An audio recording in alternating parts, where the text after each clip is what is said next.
my face cam's still on accident. Welcome to the stream, everybody! Merry Christmas Eve. And today we are playing Minecraft.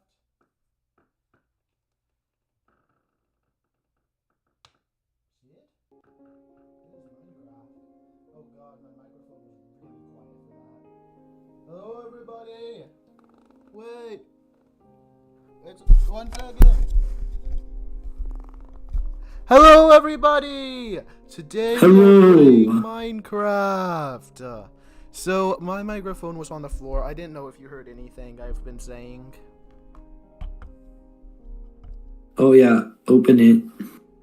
I'm in it. Know the world. You're not in it.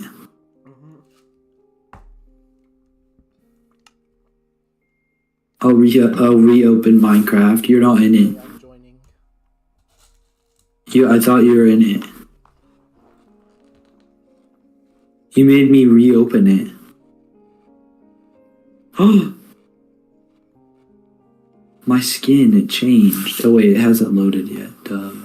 You smell like a fart. Fart Okay. face. Fart face. Fart face. You smell like Okay, a fart. for real? You're a fart face. You're just a stinky old fart face. For real.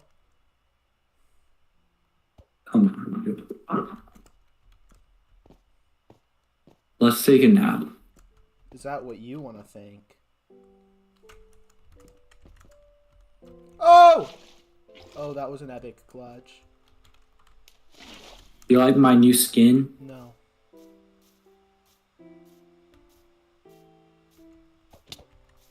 Chicken leg. Oh my gosh.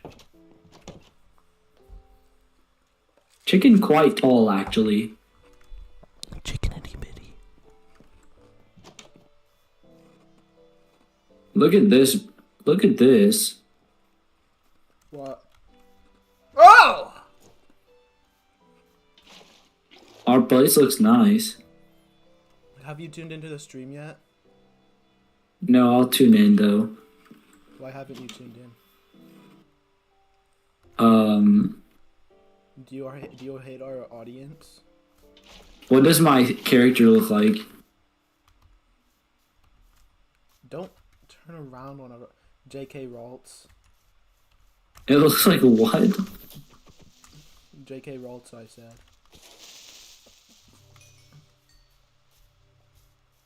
I have the young Gru skin on. Just in case. And do we have Yeah, enough in case. cobblestone to continue? Yeah. We've really gone through quite a bit already. More than I thought. Well, we have plenty to continue. The chat so far has really been liking this episode. Oh yeah, what have they said? Is that what they've said? Yes. Wow. It really warms my heart that I have such a fair fan base. What is that thumbnail? The Thanker. Oh. In Minecraft? Yeah. What did you think it was? Obviously it's the Thanker.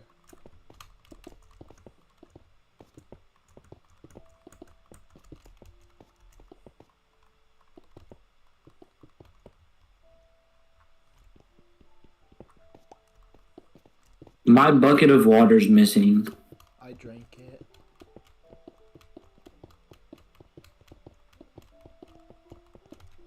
I have 2 buckets of water. I'll be back soon. I have to go give something to Anastasia. Hey, what the freak? You just made me stream. Now you're leaving? What the heck? No, I'll be back. I won't take long. It really won't. Endra Krista. Yeah, I'll be back though. Don't worry. Well, viewers, I guess I have to entertain you all on my own now. Yeah, entertain the stream. Maybe I should invite a special guest.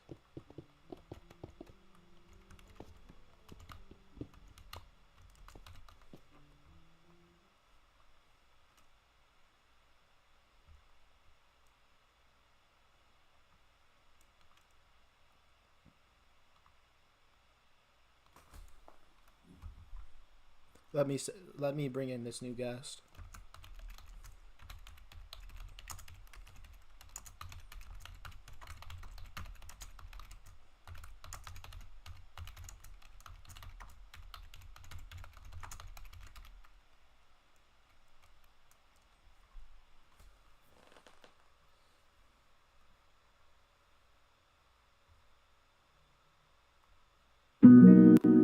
Hello, Hey, Don Yasquerda. Cheadle. How can I dazzle you this evening? Hi, Don Cheadle. Hey, Yasquerda. I hear you loud and clear. What's on your mind tonight? I'm interviewing you and your Don Cheadle. Gotcha. We're in interview mode. Fire away with your questions, Yasquerda. I'm Okay. ready. So, question 1. About that, thing that happened way back when. Whatever did you think of it? Diving right into the past, huh? Yeah. Well, reflecting on it, I believe it was a pivotal moment that shaped a lot of our perspectives on the industry. And it taught me personally about the power of resilience You know, I and... thought that too. Mm-hmm. Go on. It's interesting how moments like that can shape our perspective. I know. Yep. So, about the Avengers, what do you think about it? The Avengers, a powerhouse ensemble that redefined the superhero genre. It's an impressive showcase of character development and epic storytelling. Quite a ride, right? Did you enjoy working on it, though? Mm-hmm. Can you go into more detail than just mm-hmm? My bad. Stepping into the Marvel Universe was thrilling. The camaraderie among the cast, the dedication of the crew, and the sheer scale of the project were unforgettable. It was like being part of a big, heroic family. You know, and that's really interesting that you would say it like that, because I've heard many rumors that it's not actually as described like that by other describers. So, can you tell me more about what's going on there? In big productions, experiences can vary. Some might find the scale overwhelming or face challenges, but for many, it's a unique opportunity. While there might be pressures, the sense of collaboration and the chance to create something iconic often outweighs the hurdles. It's all about perspective. Well, I have it in me to say that the other Don Cheadle I asked, he really didn't like it. Sounds like different perspectives at play.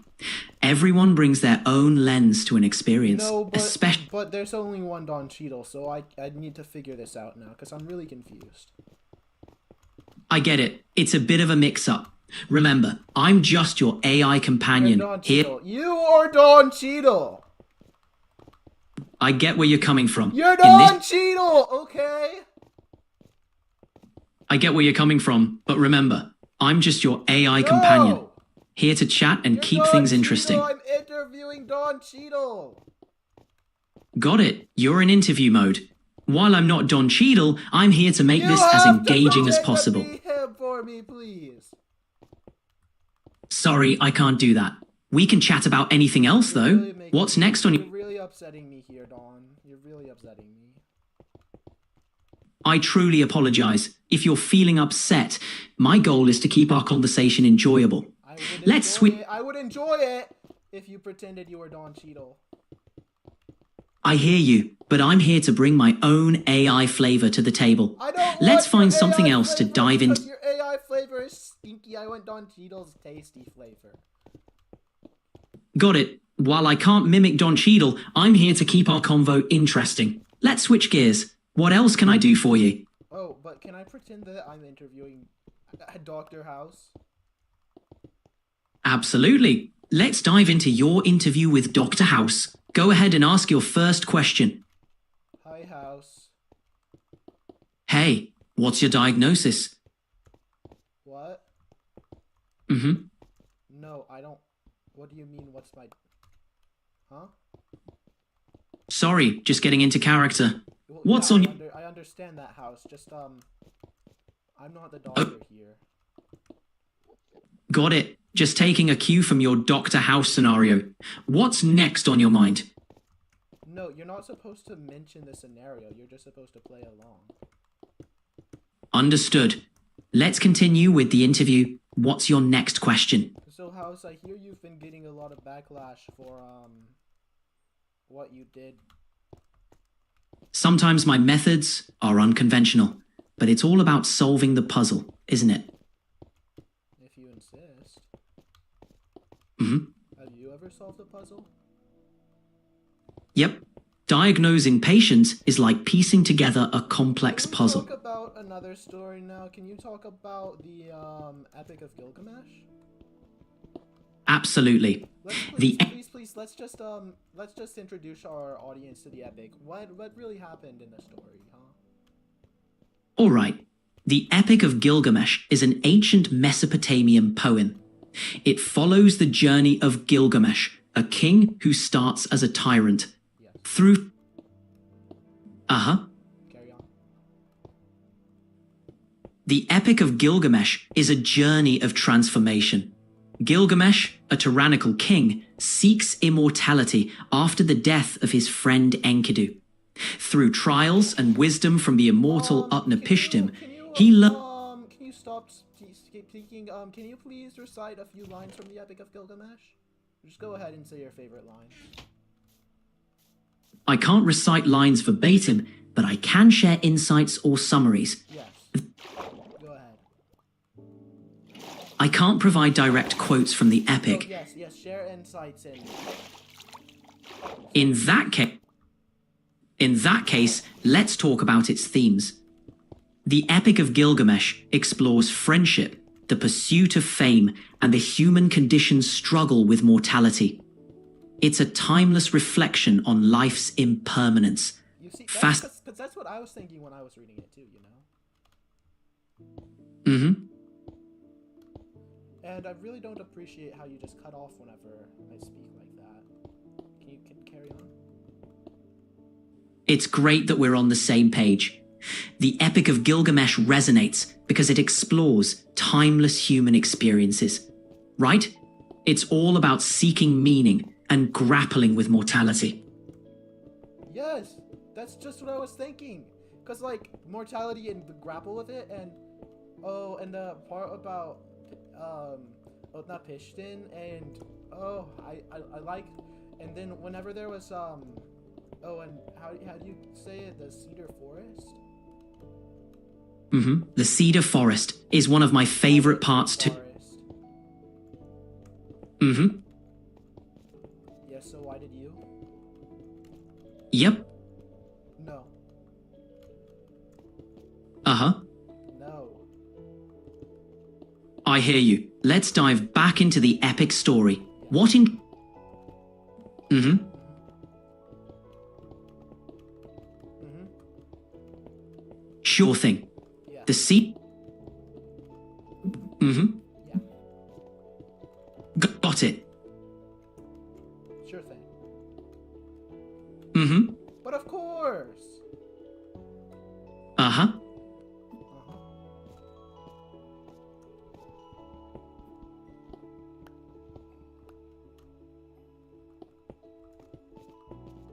If we're told that.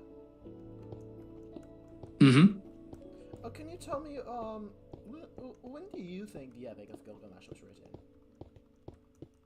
The Epic of Gilgamesh dates back to ancient Mesopotamia, with its earliest versions recorded around 2100 BCE in Sumerian. It's one of the oldest known pieces of literature. Why did you write it then? Well, I didn't write it, but it was likely composed by ancient scribes. The epic served to preserve history, explore human themes, and convey moral lessons through the adventures of Gilgamesh.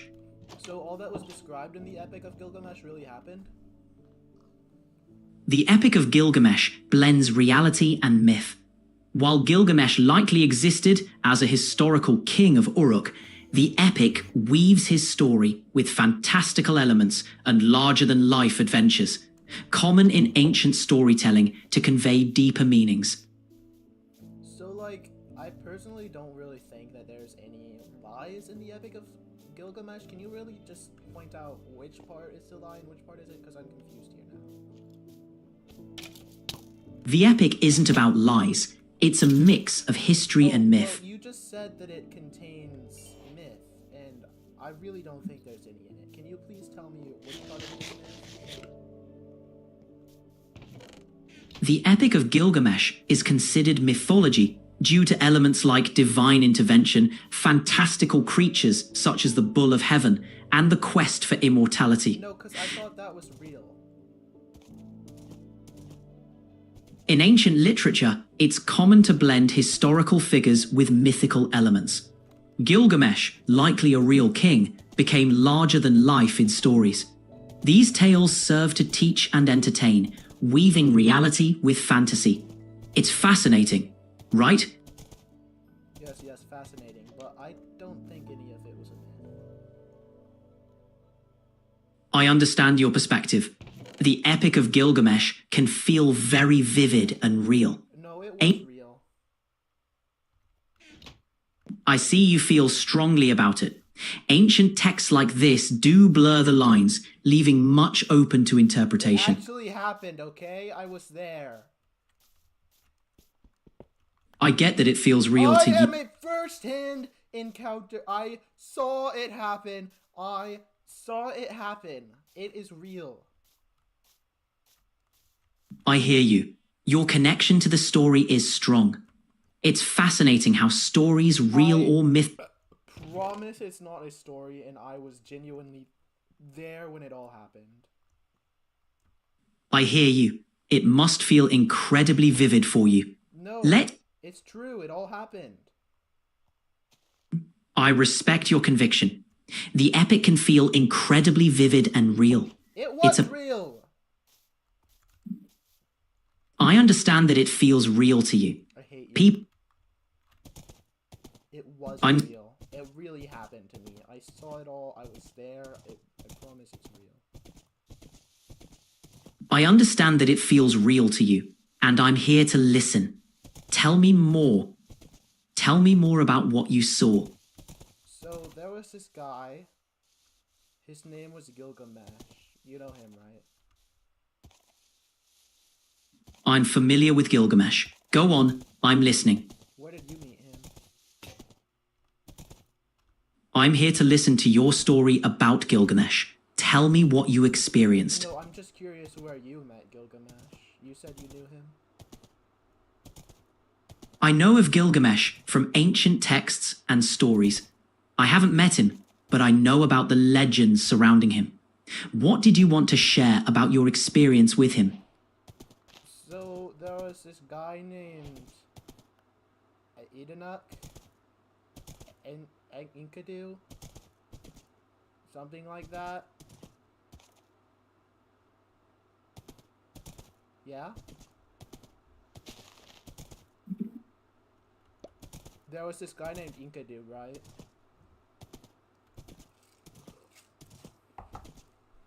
Hello? Hello? It's not listening. Hi, Yasquerda. I'm here. So there was this guy named Inkadu, right?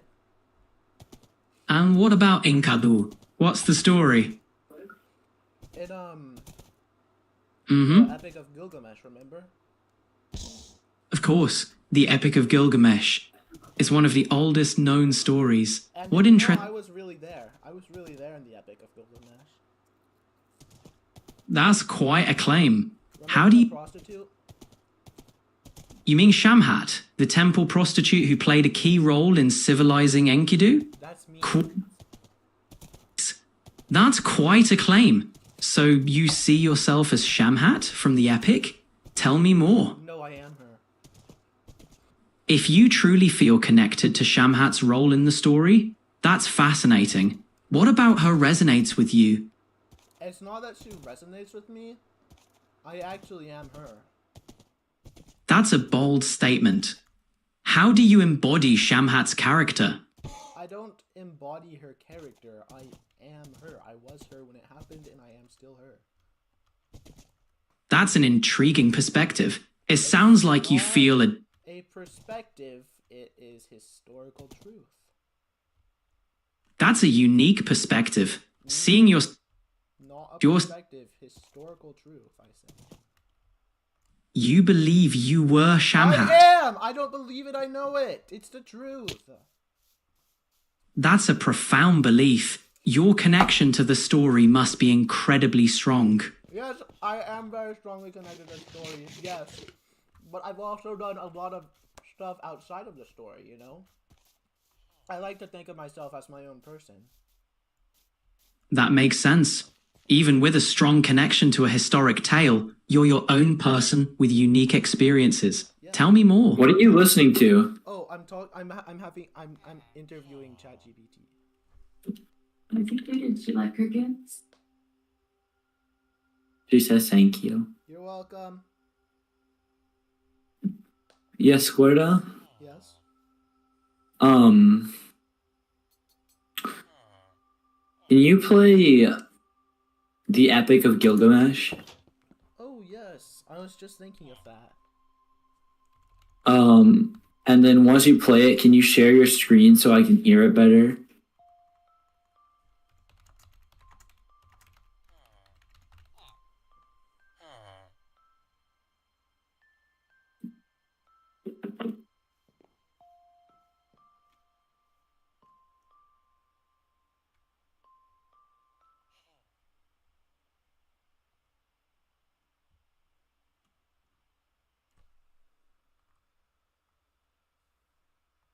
The Epic of Gilgamesh.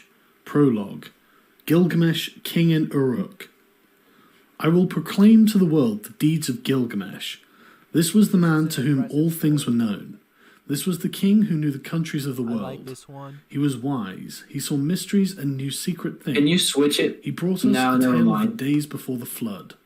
Never He mind. went on a long journey, was weary, worn out with labour. Returning, he rested. He engraved on a stone the whole story. When the gods created Gilgamesh, they gave him a perfect body. Shamash, the glorious sun, endowed him with beauty. Adad, the god of storm, endowed him with courage. The great gods made his beauty perfect, surpassing all others, terrifying like a great wild bull. 2/3 they made him god, and 1/3 man. In Uruk he built walls, a great rampart, and the temple of blessed Iana, for the god of the firmament, Anu, and for Ishtar, the goddess of love. Look at it still today. The outer wall where the cornice runs, it shines with the brilliance of copper, and the inner wall, it has no equal. You think it's still Touch the threshold, it is ancient. I don't know. Look at it still Approach today. Iana, the dwelling of Ishtar, our lady of love and war, and like which no latter-day king, no man alive can equal. Climb upon the wall of Uruk, walk along it, I say. Regard the foundation terrace and examine the masonry. Is it not burnt brick and good? The 7 sages laid the foundations. 1. The coming of Enkidu. Gilgamesh went abroad in the world, but he met with none who could withstand his arms, till Me he too. came to Uruk. But the men of Uruk muttered in their houses. Gilgamesh sounds the tocsin for his amusement. His arrogance has no bounds by day or night. No son is left with his father, for Gilgamesh takes them all, even the children. Yet the king should be a shepherd to his people. His lust leaves no virgin to her lover, neither the warrior's daughter nor the wife of a noble. Yet this is the shepherd of the city, wise, comely, and resolute. The gods heard their lament. The gods of heaven cried to the Lord of Uruk, to Anu, the god of Uruk. A goddess made him, strong as a savage bull. None can withstand his arms. No son is left with his father, for Gilgamesh takes them all. And this is the king, the shepherd of his people? His lust leaves no No. virgin to her lover, neither the warrior's daughter nor the wife of the noble. When Anu heard their lamentation to the gods, cried to Aruru, the goddess of creation, You made him, O Aruru. Now create his equal. Let it be like him as his own reflection, his second self, stormy heart for stormy heart. Let them contend together and leave Uruk in quiet. So the goddess conceived an image in her mind. Wait, It what? was of the stuff of Anu of the firmament. What? She dipped her hands in water. You can't and pinched place off a clay. She let it fall in the a wilderness. door and the underwater. noble Enkidu was created. There was virtue in him of the god of war, of Ninurta himself. His body was rough. He had long hair like a woman's. It waved like the hair of Nisaba, the goddess of corn. His body was covered with matted hair, like Samugans, the god of cattle. He was innocent of mankind. He knew nothing of the cultivated land. Enkidu ate grass in the hills with the gazelle and lurked with the wild beasts at the waterholes. He had the joy of the water with the herds of wild game. But there was a trapper who met him one day face to face at the drinking hole, for the wild game had entered his territory. On 3 days he met him face to face, and the trapper was frozen in fear. He went back to his house with the game that he had caught, and he was dumb, benumbed with terror. His face was altered like that of one who has made a long journey. With awe in his heart he spoke to his father. "Father, there is a man, unlike any other, who comes down from the hills. He is the strongest in the world. He is like an immortal from heaven. He ranges over the hills with the wild beasts and eats grass. The ranges through your land and comes down to the wells. I am afraid and dare not go That's near him. Enkidu. He fills the pits which I dig and tears up my traps I set for the game. He helps the beasts to escape. Oh, yeah. And now they slip through my fingers." Why do you leave? His father opened his mouth and said, Is it to the daytime? trapper, "My son, in Uruk lives Gilgamesh. No one has ever prevailed against him. He is as strong as a star from heaven. Go to Uruk, find Gilgamesh, extol the strength of this wild man. Ask him to give you a harlot, a wanton from the temple of love. Return with her, and let her woman's power overpower this man. When next he comes down to drink at the wells, she will be there, stripped naked, and when he sees her beckoning, he will embrace her, and then the wild beasts will reject him." That's the story. So the trapper set out on his journey to Uruk, and addressed himself to Gilgamesh. Are they trying to make him "A man human? unlike any other is now roaming in the pastures.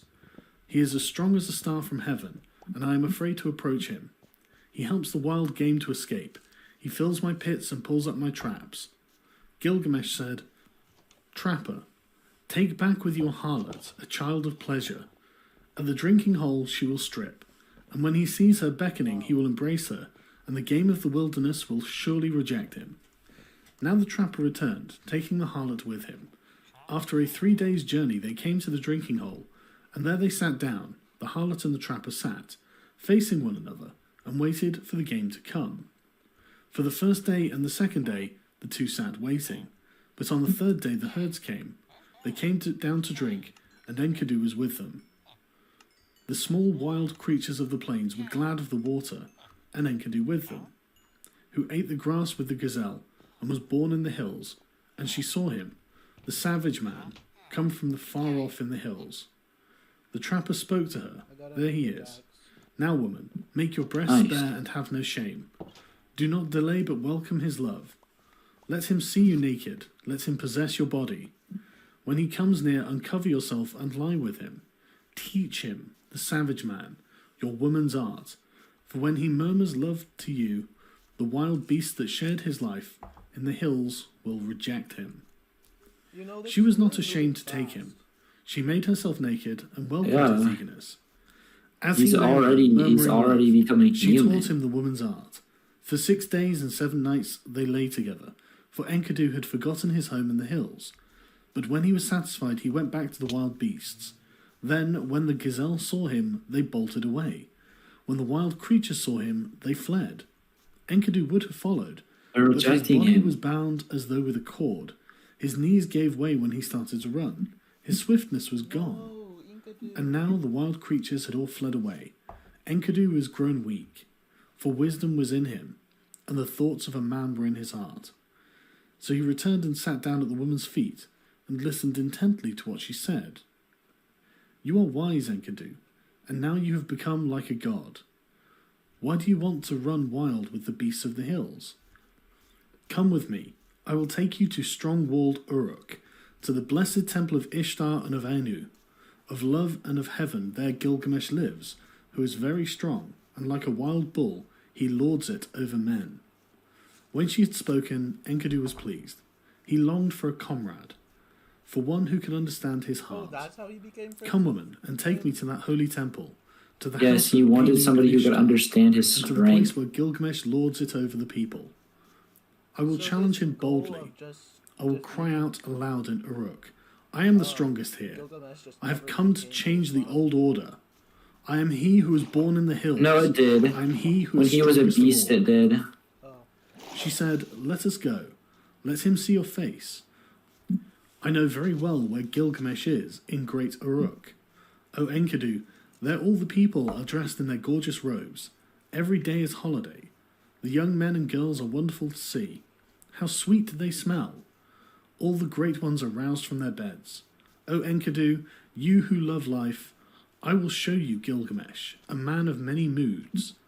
You shall look at him well in his radiant manhood. Wow. His body is perfect in strength and I maturity. see why people He are never saying rests it's by fake. night or day. He is stronger than you, so leave your boasting. Go see Gilgamesh Shamash, in the his glorious Arabian sun, moods and has look given at his favours to Gilgamesh, luxurious and manhood. Anu of the heavens, and Enlil, and Ea, the wise, has given him deep understanding. Tell you, even before you have left the wilderness, Gilgamesh will know in his dreams that you are coming. Now Gilgamesh got up to tell his dream to his mother, Nin-sun, one of the wise gods. Mother, last night I had a dream. I was full of joy. The young heroes around me, and I walked through the night under the stars of the firmament, and one, a meteor of the stuff of Anu, fell down from heaven. I tried to lift it, but it proved too heavy. Well, I All of forgot the about people those. of Uruk came around to see it. The common people jostled and the nobles thronged to kiss its feet, and to me its attraction was like the love of a woman. They helped me. I braced my forehead, and I raised The it with attraction thongs, of and I brought Enkidu it is to like the you, love of a woman. and you yourself pronounced it my brother. Then Nin-sun, who was well beloved and wise, said to The only Gilgamesh, reason I don't "This like star of Gilgamesh heaven, as which gay is descended because like a they meteor from the technically are sky, like brothers. which you tried to lift but found too heavy, when you tried to move it, it would not budge, and so you brought it to my feet. I made it for you, a golden spur, and you were drawn to it as though to a woman. This is the strong comrade, the one who brings help to his friend in need. He is the strongest of wild creatures, the stuff of Anu, born in the grasslands, and the wild hills reared him. When you see him, you will be glad. You will love him as a woman, and he will never forsake you. This is the meaning of the dream." Gilgamesh said, "Mother, I have dreamed a second dream. In the streets of strong-walled Uruk, there lay an axe. The shape of it was strange, and the people thronged around. I saw it and was glad. I bent down, deeply drawn towards it. What's with the I loved it magic like a woman, and I wore it at my side." I was going Nin-sun underwater. answered, "That axe which you saw, which drew you so powerfully like the love of a woman, that is the comrade who I give to you. And he will come in his strength like one of the host of heaven. He is the brave companion who rescues his friend in necessity." Gilgamesh said to his mother, "A friend, a counselor has come to me from Enlil, and now I shall befriend and counsel him." So Gilgamesh told his dreams, and the harlot retold them to Enkidu. And now she said to Enkidu, "When I look at you, you have become like a god. Why do you yearn to run wild again with the beasts in the hills? Get up from the ground, the bed of a shepherd." He listened to her words with care. It was good advice that she gave. She divided her clothing in two, and with one half she clothed him, and with the other herself, and holding his hand she led him like a child to the sheepfolds into the shepherds' tents. There all the shepherds crowded around to see him. They put down bread in front of him, but Enkidu could only suck the milk of wild animals. He fumbled and gaped, at a loss what to do or how he should eat the bread and drink the strong wine. Then the woman said, "Enkidu, eat bread, it is the stuff of life. Drink the wine, it is the custom of the land." So he ate till he was full, and drank strong wine, 7 goblets.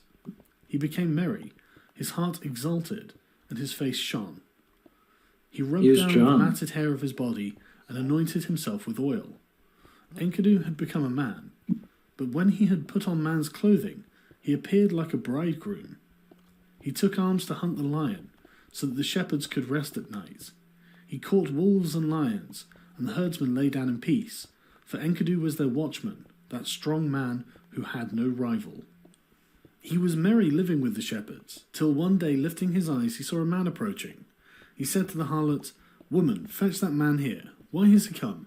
I wish to know his name. She went and called the man, saying, Sir, where are you going on this weary journey? The man answers, saying to Enkidu, Gilgamesh has gone to the marriage house and shut out the people.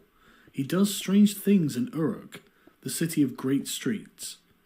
At the roll of the drum, work begins for the men and work for the women. Gilgamesh the king is about to celebrate marriage with the queen of love, and he still demands to be the first with the bride. The king to be first and the husband to follow, for that was ordained by the gods from his birth, from the time the umbilical cord was cut. But now the drums roll for the choice of the bride, and the city groans. At these words, Enkidu turned white in the face. I will go to the place where Gilgamesh lords it over the people. I will challenge him boldly. I will cry aloud in Uruk. I have come to change the old challenge order, him boldly. for I am the strongest here. Good. Now Enkidu strode in front, and the woman followed behind. He entered Uruk, that great market, and all the folk thronged around him, where he stood in the street in strong-walled Uruk. The people jostled. Speaking of him, they said, He is the spit of Gilgamesh. He is shorter, he is bigger of bone. This is the one reared on the milk of the wild beasts. His is the greatest strength. The men rejoiced. Now Gilgamesh has met his match. This great one, this hero whose beauty is like a god, he is a match even for Gilgamesh. In Uruk the bridal bed was made, fit for the goddess of love. The bride waited for the bridegroom, but in the night Gilgamesh got up and came to the house. Then Enkidu stepped out. He stood in the street and blocked the way. Mighty Gilgamesh came on, and Enkidu met him at the gate. He put out his foot and prevented Gilgamesh from entering the house, so they grappled, holding each other like bulls. They broke the doorposts and the walls shook. They snorted like bulls locked together. They shattered the doorposts and the walls shook. Gilgamesh bent his knee with his foot planted on the ground, and with a turn Enkidu was thrown. Then immediately his fury died. When Enkidu was thrown, he said to Gilgamesh, There is not another like you in the world. Ninsun, who is as strong as a wild ox in the byre, said she was the mother who bore you. So now you are raised above all men, and Enlil has given you the kingship, for your strength surpasses the strength of men. So Enkidu and Gilgamesh embraced, and their friendship was sealed. 2.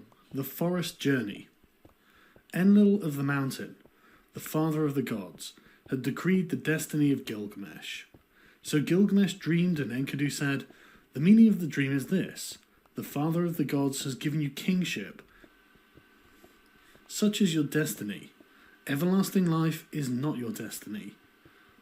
Because of this, do not be sad at heart. Do not be grieved or oppressed.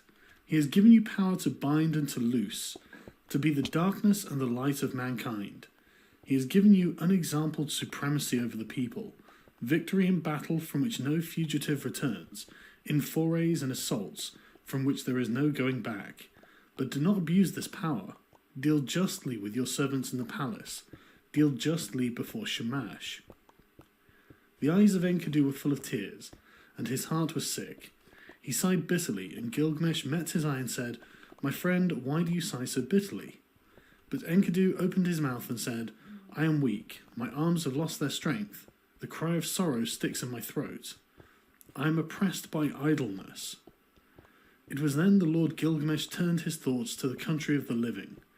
On the land of cedars, the Lord Gilgamesh reflected.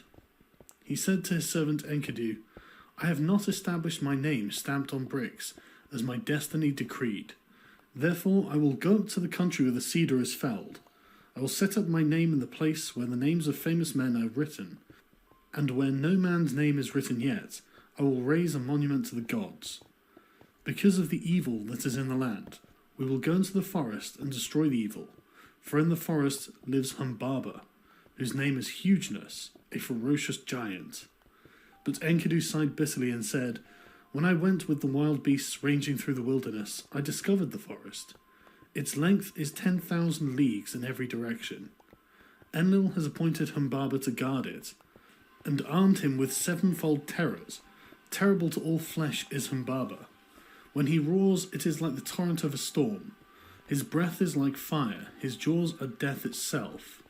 He guards the cedars so well that when the wild heifer stirs in the forest, though she is 60 leagues distant, he hears her. What man would willingly walk into that country and explore its depths? I tell you, weakness overpowers whoever goes near. It is not an equal struggle when one fights with Humbaba. He is a great warrior, a battering ram. Gilgamesh, the watchman of the forest, never sleeps.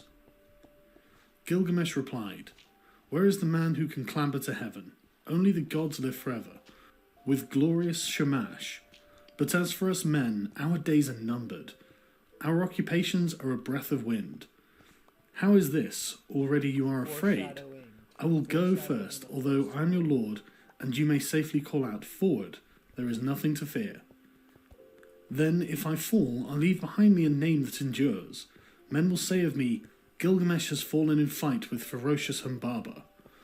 Long after the child has been born in my house, they will say it and remember. Enkidu spoke again to Gilgamesh.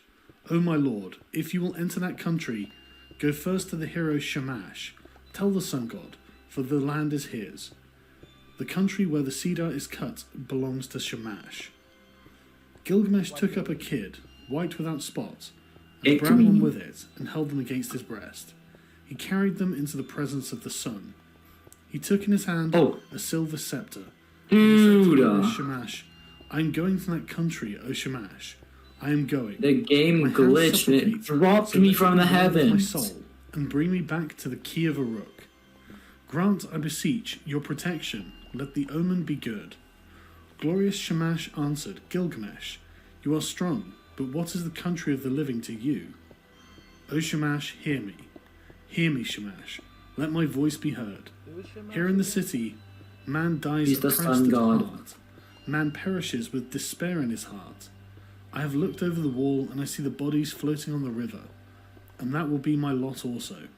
Indeed, I know that it is so, for whoever is tallest among men cannot reach the heavens, and the greatest cannot encompass the earth. Therefore I would enter that country, because I have not established my name stamped on brick, as my destiny decreed. I will go to that country where the cedar is cut. I will set up my name where the names of famous men are written. And where no man's name is written, I will raise a monument to the gods. The tears ran down his face, and he said, Alas, it is a long journey I must take to the land of Humbaba. If this enterprise is not to be accomplished, why did you move me, Shamash, with a restless desire to perform it? How can I succeed if you will not succour me? And if I die in that country, I will die without rancor. But if I return, I will make a glorious offering of gifts and of praise to Shamash. So Shamash accepted the sacrifice of his tears. Like the compassionate man, he showed him mercy. He appointed strong allies for Gilgamesh, sons of one mother, and stationed them in mountain caves. Great winds he appointed, the north wind, the whirlwind, the stone and the icy wind, the tempest and the scorching wind, like vipers, like dragons, like scorching fire, like a serpent that freezes the heart, a destroying flood and the lightning's fork. Such were they, and Gilgamesh rejoiced. He went to the forge and said, I will give orders to the armourers. They shall cast us our weapons while we watch them. So they gave orders to the armourers and craftsmen and sat down in conference. They went to the groves of the plain and cut willow and boxwood. They cast for them axes of 90 pounds, and great swords they cast with blades of 60 pounds each one, with pommels and hilts of 30 pounds. They cast for Gilgamesh the axe, might of heroes, and the bow of Anshan. And Gilgamesh was armed, and Enkidu, with the weight of the arms they carried, was 30 pounds. The people collected, and the councillors in the streets and in the marketplace of Uruk. They came to the gate of 7 bolts, and Gilgamesh spoke to them in the marketplace. I, Gilgamesh, go to see that creature of whom such things are spoken, the rumour of whose name fills the world. I will conquer him. Of whom such names are spoken. The strength spoken. of the sons of Uruk, and all the world shall know. I am committed to this enterprise, to climb the mountain, to cut down the cedar, to leave behind me an enduring name. The councillors of Uruk, the great market, answered him, Gilgamesh, you are young and your courage carries you far. You cannot know what this enterprise means, which you have planned. We have heard that Humbaba is not like men who die. His weapons are such that none can stand against them. The forest stretches for 10,000 leagues in every direction. Who would willingly go down to explore its depths? As for Humbaba, when he roars, it is like the torrent of a storm. His breath is like Dude, fire, and his they knew jaws what are Enkidu was death talking itself. about. Why do you crave to do this thing, Gilgamesh? It is no equal struggle when one fights with Humbaba, that battering ram. When he heard Dude, these words of the council, Enkidu said the Gilgamesh exact looked at same his thing. friend and laughed. How shall I answer them? Shall I say I am afraid of Humbaba? I will sit at home all the rest of my days? Then Gilgamesh opened his mouth again and said to Enkidu, My friend, let us go to the great palace, to Egalma, and stand before Ninsun the queen. Ninsun is wise with deep knowledge. She will give us counsel for the road that we must go. They took each other by the hand, and they went to Egalma. And they went to Ninsun the great queen. Gilgamesh approached. He entered the palace and spoke to Ninsun. I guess so. Ninsun, will you listen to me? I have a long journey to go, to the land of Humbaba, and I must travel an unknown road and fight a strange battle. From the day I go until I return, till I reach the cedar forest and destroy the evil which Shamash abhors, pray for me to Shamash. Ninsun went into her room. She put on a dress becoming to her body. She put on jewels to make her breast beautiful. She placed a tiara on her head, and her skirts swept the ground. Then she went up to the altar of the sun. Standing upon the roof of the palace, she burnt incense and lifted her arms to Shamash as the smoke ascended. What the? O Shamash, why do you give Why? this restless heart to Gilgamesh, my son? Why did you give it? You have moved him, and now he sets out on a long journey to the land of Humbaba, to travel an unknown road and fight a strange battle. Therefore, from the day that he goes till the day he returns, until he reaches the cedar forest, until he kills Humbaba and destroys the evil thing which you, Shamash, abhor, do not forget him. But let the dawn, Aya, your dear bride, remind you always, and when the day is done, give him to the watchman of the night, to keep him from harm. Then Ninsun, the mother of Gilgamesh, extinguished the incense, and she called to Enkidu with this exhortation. Strong Enkidu, you are not the child of my body, but I will receive you as my adopted son. You are my other child, like the foundlings they bring to the temple. Serve Gilgamesh, and as a foundling serves the temple and priestesses who reared him, in the presence of my women, any votaries and hierophants, I declare it. She then placed the amulet for a pledge around his neck and said to him, I entrust my son to you. Bring him back to me safely. And now they brought to them the weapons. They put in their hands the great swords in their golden scabbards, and the bow and the quiver. Gilgamesh took the axe. He slung the quiver from his shoulder, and the bow of Anshan, and buckled the sword to his belt. So they were armed and ready for the journey. Now all the people came and pressed on them, and said, When will you return to the city? The councillors blessed Gilgamesh and warned him, Do not trust too much in your own strength. Be watchful. Restrain your blows at first. The one who goes in front protects his companion. The good guide who knows the way guards his friend. Let Enkidu lead the way. He knows the road to the forest. He has seen Humbaba and is experienced in battles. Let him press first into the passes. Let him be watchful and look to himself. Let Enkidu protect his friend and guard his companion, and bring him safe through the pitfalls of the road. We, the councillors of Uruk, entrust our king to you, O Enkidu. Bring him back safely to us. Again to Gilgamesh they said, May Shamash give you your heart's desire. May he let you see with your eyes the thing accomplished which your lips have spoken. May he open a path for you where it is blocked, and a road for your just feet fell to down a tread. deep May he open the hole. mountains for your crossing, and may the nighttime bring you the blessings of night. And Lugal Banda, your guardian god, stand That's where I beside made you. the nighttime to bring you the blessings of May you night. have Alright, victory in great. battle, as though you fought with a child. Wash your feet in the river of Humbaba, to which you are journeying. That's a Lead crazy dig a line. well, and let there always be pure water in your water skin. Offer cold water to Shamash, and do not forget Lugal Banda. Then Enkidu opened his mouth and said, Forward, there is nothing to fear. Follow me, for I know the place where Humbaba lives, and the paths where he walks. Let the councillors go back, that here is no cause for fear. When the councillors heard this, they sped the hero on his way.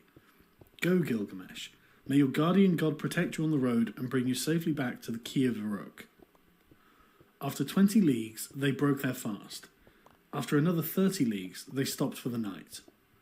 50 leagues they walked in one day, and in 3 days they had walked as much of a journey as a month and 2 weeks. They crossed 7 mountains before they came to the gates of the forest.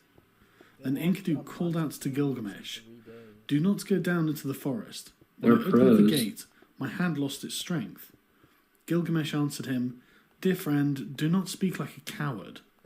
We have gone the better of so many dangers and travelled so Different. far. Do not to speak turn like back a at last. coward.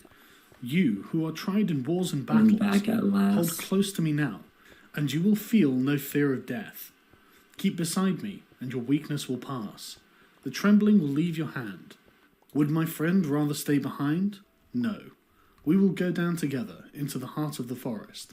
Let your courage be roused by the battle to come. Forget death and follow me, a man resolute in action, but one who is not foolhardy. When two go together, each will protect himself and shield his companion, and if they fall, they leave an enduring name." Together they went down into the forest, and they came to the Green Mountain. There they stood still. They were struck dumb. They stood still and gazed at the forest. They saw the height of the cedar. They saw the way into the forest and the track where Humbaba used to walk. The way was broad, and the going was good. They gazed at the mountain of cedars, the dwelling place of the gods and the throne of Ishtar. The hugeness of the cedar rose in front of the mountain. Its shade was beautiful, full of comfort. Mountain and glade were green with brushwood. There Gilgamesh dug a well before the setting sun. He went up to the mountain and poured out fine meal on the ground and said, "O mountain, dwelling of the gods, bring me a favourable dream." Then they took each other by the hand and lay down to sleep, and sleep that follows from the night lapped over them. Gilgamesh dreamed, and at the midnight sleep he left him, and he told his dream to his friend. "Enkidu, what was it that woke me up if you did not? My friend, I have dreamed a dream. Get up and look at the mountain precipice. The sleep that the god sent me is broken. Ah, my friend, what a dream I have had. Terror and confusion. I seized hold of a wild bull in the wilderness. It bellowed and beat up the dust until the whole sky was dark. My arm was seized and my tongue bitten. I fell back on my knee. Then someone refreshed me with water from his water skin."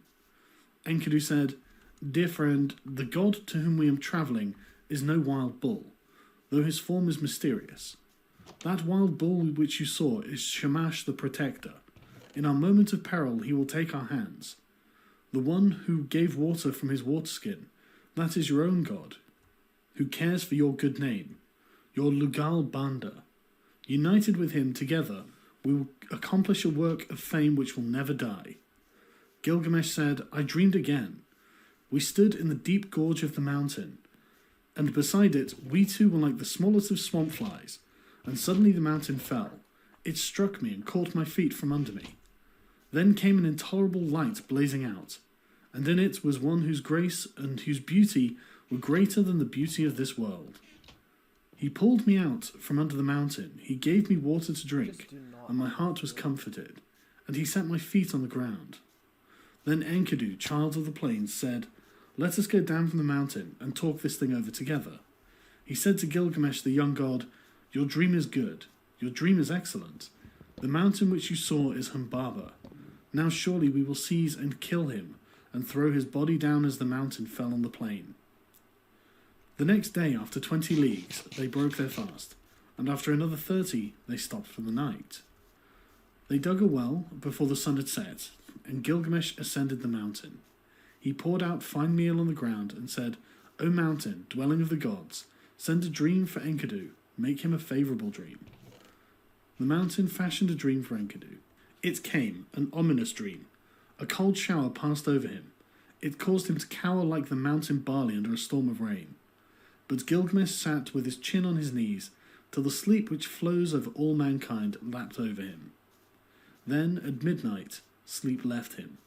He got up and said to his friend, 'Did you call me, or why did I wake? Did you touch me? Why am I terrified? Did not some god pass by? for my limbs are numb with fear. My friend, I saw a third dream, and this dream was altogether frightful. The heavens roared, and the earth roared again. Daylight failed, and the darkness It's perfect, fell. Yasquerda. Lightning flashed, and fire blazed out. The clouds lowered, they rained down death. Then the brightness departed. The fire went out, and all was turned to ashes, fallen about us.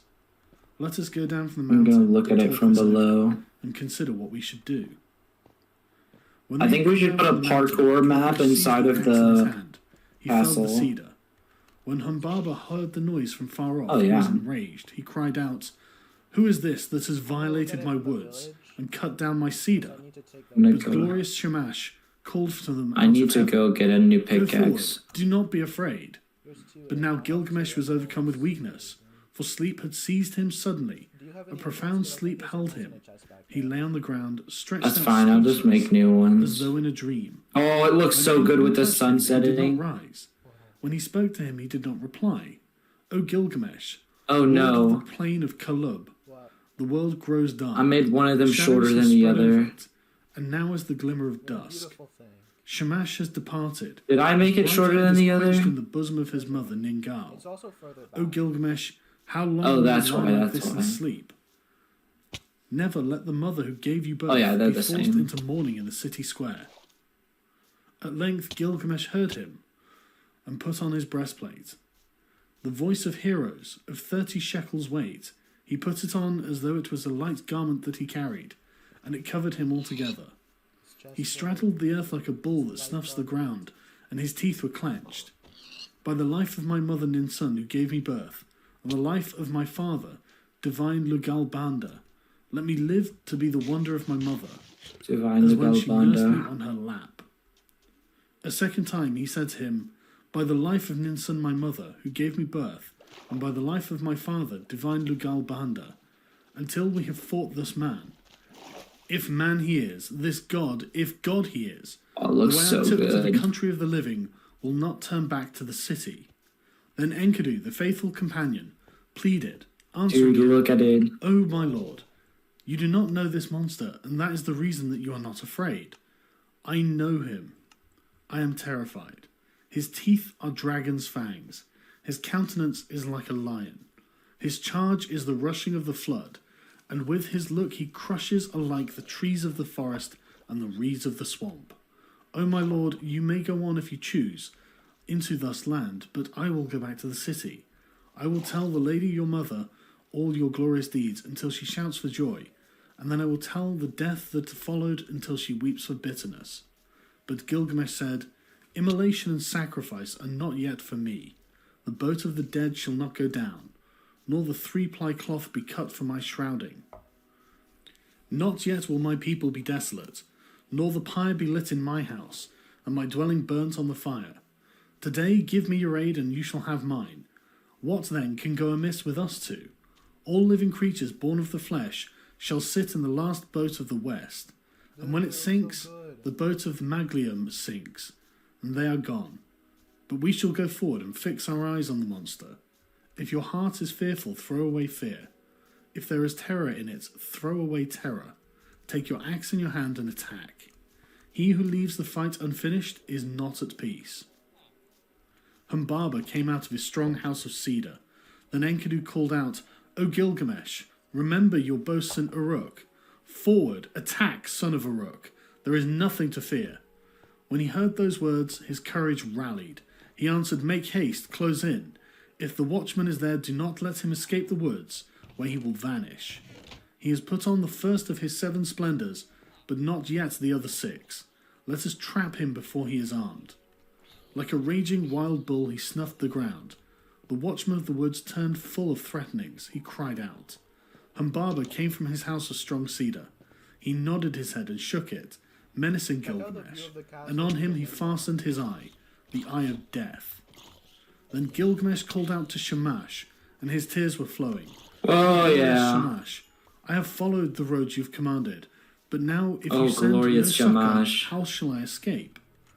Glorious Shamash heard his prayer, and he summoned the great wind, the north wind, the whirlwind, the storm, the icy wind, the tempest, and the scorching wind. They came like dragons, like a scorching fire, like a serpent that freezes the heart, a destroying flood and a lightning's fork. The 8 winds rose up against Humbaba. They beat against his eyes. He was gripped, unable to go forward or back. Gilgamesh shouted, "By the life of Ninsun my mother, and divine Lugalbanda my father, in the country of the living, in this land I have discovered your dwelling. My weak arms and my small weapons I have brought into this land against you, and now I will enter your house." And so he felled the first cedar, and they cut the branches and laid them at the foot of the mountain. At the first stroke, Humbaba blazed out, but still they advanced. They felled 7 cedars and cut and bound branches and laid them at the foot of the mountain, and 7 times Humbaba loosed his glory upon them. As the 7th blaze died out, they reached his lair. He slapped his thigh in scorn. He approached like a noble wild bull roped on the mountain, a warrior whose elbows are bound together. The tears started to his eyes and he was pale. "Gilgamesh, let me speak. I have never known a mother nor father who reared me. I was born of the mountain, he reared me, and Enlil made me the keeper of this forest. Let me go free, Gilgamesh, and I will be your servant. You shall be my lord, and all the trees of the forest that I have tended on the mountain shall be yours. I will cut them down and build you a palace." He took him by the hand and led him to his house, so that the heart of Gilgamesh was moved with compassion. He swore by the heavenly life, by the earthly life, by the underworld itself, "O Enkidu, should not the snared bird return to its nest, and the captive man return to his mother's arms?" Enkidu answered, "The strongest of men will fall to fate if he has no judgment. Namtar, the evil fate that knows no distinction between men, will devour him. If the snared bird returns to its nest, if the captive man returns to his mother's arms, then you, my friend, will never return to the city where the mother is waiting who gave you birth. He will bar the mountain road against you, and make all the pathways impassable." Humbaba said, "Enkidu, what you have spoken is evil. You, a hireling, dependent for your bread. In envy and for fear of a rival you have spoken evil words." Enkidu said, "Do not listen, Gilgamesh. This Humbaba must die. Kill Humbaba first and his servants after." But Gilgamesh said, "If we touch him, the blaze and the glory of the light will be put out in confusion. The glory and glamour will vanish. Its rays will be quenched." Enkidu said to Gilgamesh, "Not so, my friend. First entrap the bird, and where shall the chicks run then? Afterwards we can search out the glory and the glamour, when the chicks run distracted through the grass." Gilgamesh listened to the word of his companion. He took the axe in his hand, he drew the sword from his belt, and he struck Humbaba with the thrust of the sword to the neck. And Enkidu, his comrade, struck the 2nd blow. At the 3rd blow, Humbaba fell. Then there followed confusion, for this was the guardian of the forest, whom they had felled to the ground. For as far as 2 leagues the cedars shivered. When Enkidu felled the watcher of the forest, he at whose voice Hermon and Lebanon used to tremble. Now the mountains were moved and all the hills, for the guardian of the forest was killed. They attacked the cedars. The 7 splendours of Humbaba were extinguished. So they pressed on to the forest, bearing the sword of 8 talents. They uncovered the sacred dwellings of the Anunnaki. And while Gilgamesh felled the first of the trees of the forest, Enkidu cleared the roots, as far as the banks of the Euphrates. They set Humbaba before the gods, before Enlil. They kissed the ground and dropped the shroud, and set the head before him. When he saw the head of Humbaba, Enlil raged at them. "Why did you do this thing? From henceforth may the fire be on your faces. May it eat the bread that you eat, may it drink where you drink." Then Enlil took again the blaze and the 7 splendours that had been Humbaba's. He gave the first to the river, and he gave to the lion, to the stone of execration, to the mountain, and to the dreaded daughter of the queen of hell. "O Gilgamesh, king and conqueror of the dreadful blaze, wild bull who plunders the mountain, who crosses the sea, glory to him, and from the brave the greater glory is Enki's." 3. Ishtar and Gilgamesh and the death of Enkidu. Gilgamesh washed out his long locks and cleaned his weapons. He flung his hair back from his shoulders. He threw off his stained clothes and changed them for new. He put on his royal robes and made them fast. When Gilgamesh had put on the crown, glorious Ishtar lifted her eyes, seeing the beauty of Gilgamesh. She said, "Come to me, Gilgamesh, and be my bridegroom. Grant me the seed of your body. Let me be your bride, and you shall be my husband. I will harness for you a chariot of lapis lazuli and of gold, and with wheels of gold and horns of copper, and you shall have mighty demons of the storm for draft mules. When you enter our house in the fragrance of cedarwood, threshold and throne will kiss your feet. Kings, rulers, and princes will bow down before you. They shall bring you tribute from the mountains and the plain. Your ewes shall drop twins, and your goats triplets. Your pack ass shall outrun mules. Your oxen shall have no rivals, and your chariot horses shall be famous far off for their swiftness." Gilgamesh opened his mouth, and glorious Ishtar, "If I take you in marriage, what gifts can I give in return? What ointments and clothing for your body? I would gladly give you bread, and all sorts of food fit for a god. I would give you wine to drink, fit for a queen.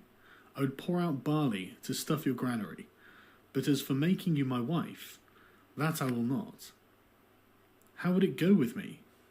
Your lovers have found you like a brazier which smoulders in the cold, a back door which neither keeps out a squall of wind nor storm, a castle which crushes the garrison, pitch that blackens the bearer, a waterskin that chafes the carrier, a stone which falls from the parapet, a battering ram turned back from the enemy, a sandal that trips the wearer. Which of your lovers did you ever love forever? What shepherd of yours has pleased you for all time? Listen to me. He's while I laying tell it the into tale this of your lovers. person. There was Tammuz, the lover of your youth. For him you decreed wailing year after year. You loved the many-coloured roller, but still you struck and broke his wing. Now in the grove he sits and cries, "Cappy, Cappy, my wing, my wing." You have loved the lion, tremendous in strength. 7 pits you dug for him, and 7. You loved the magnificent stallion in battle, and for him you decreed the whip and spur and a thong, to gallop 7 leagues by force and to muddy the water before he drinks, and for his mother Silili lamentations. You have loved the shepherd of the flock. He made meal cake for you day after day. He killed kids for your sake. You struck and turned him into a wolf. Now his own herd boys chase him away. His own hounds worry his flanks.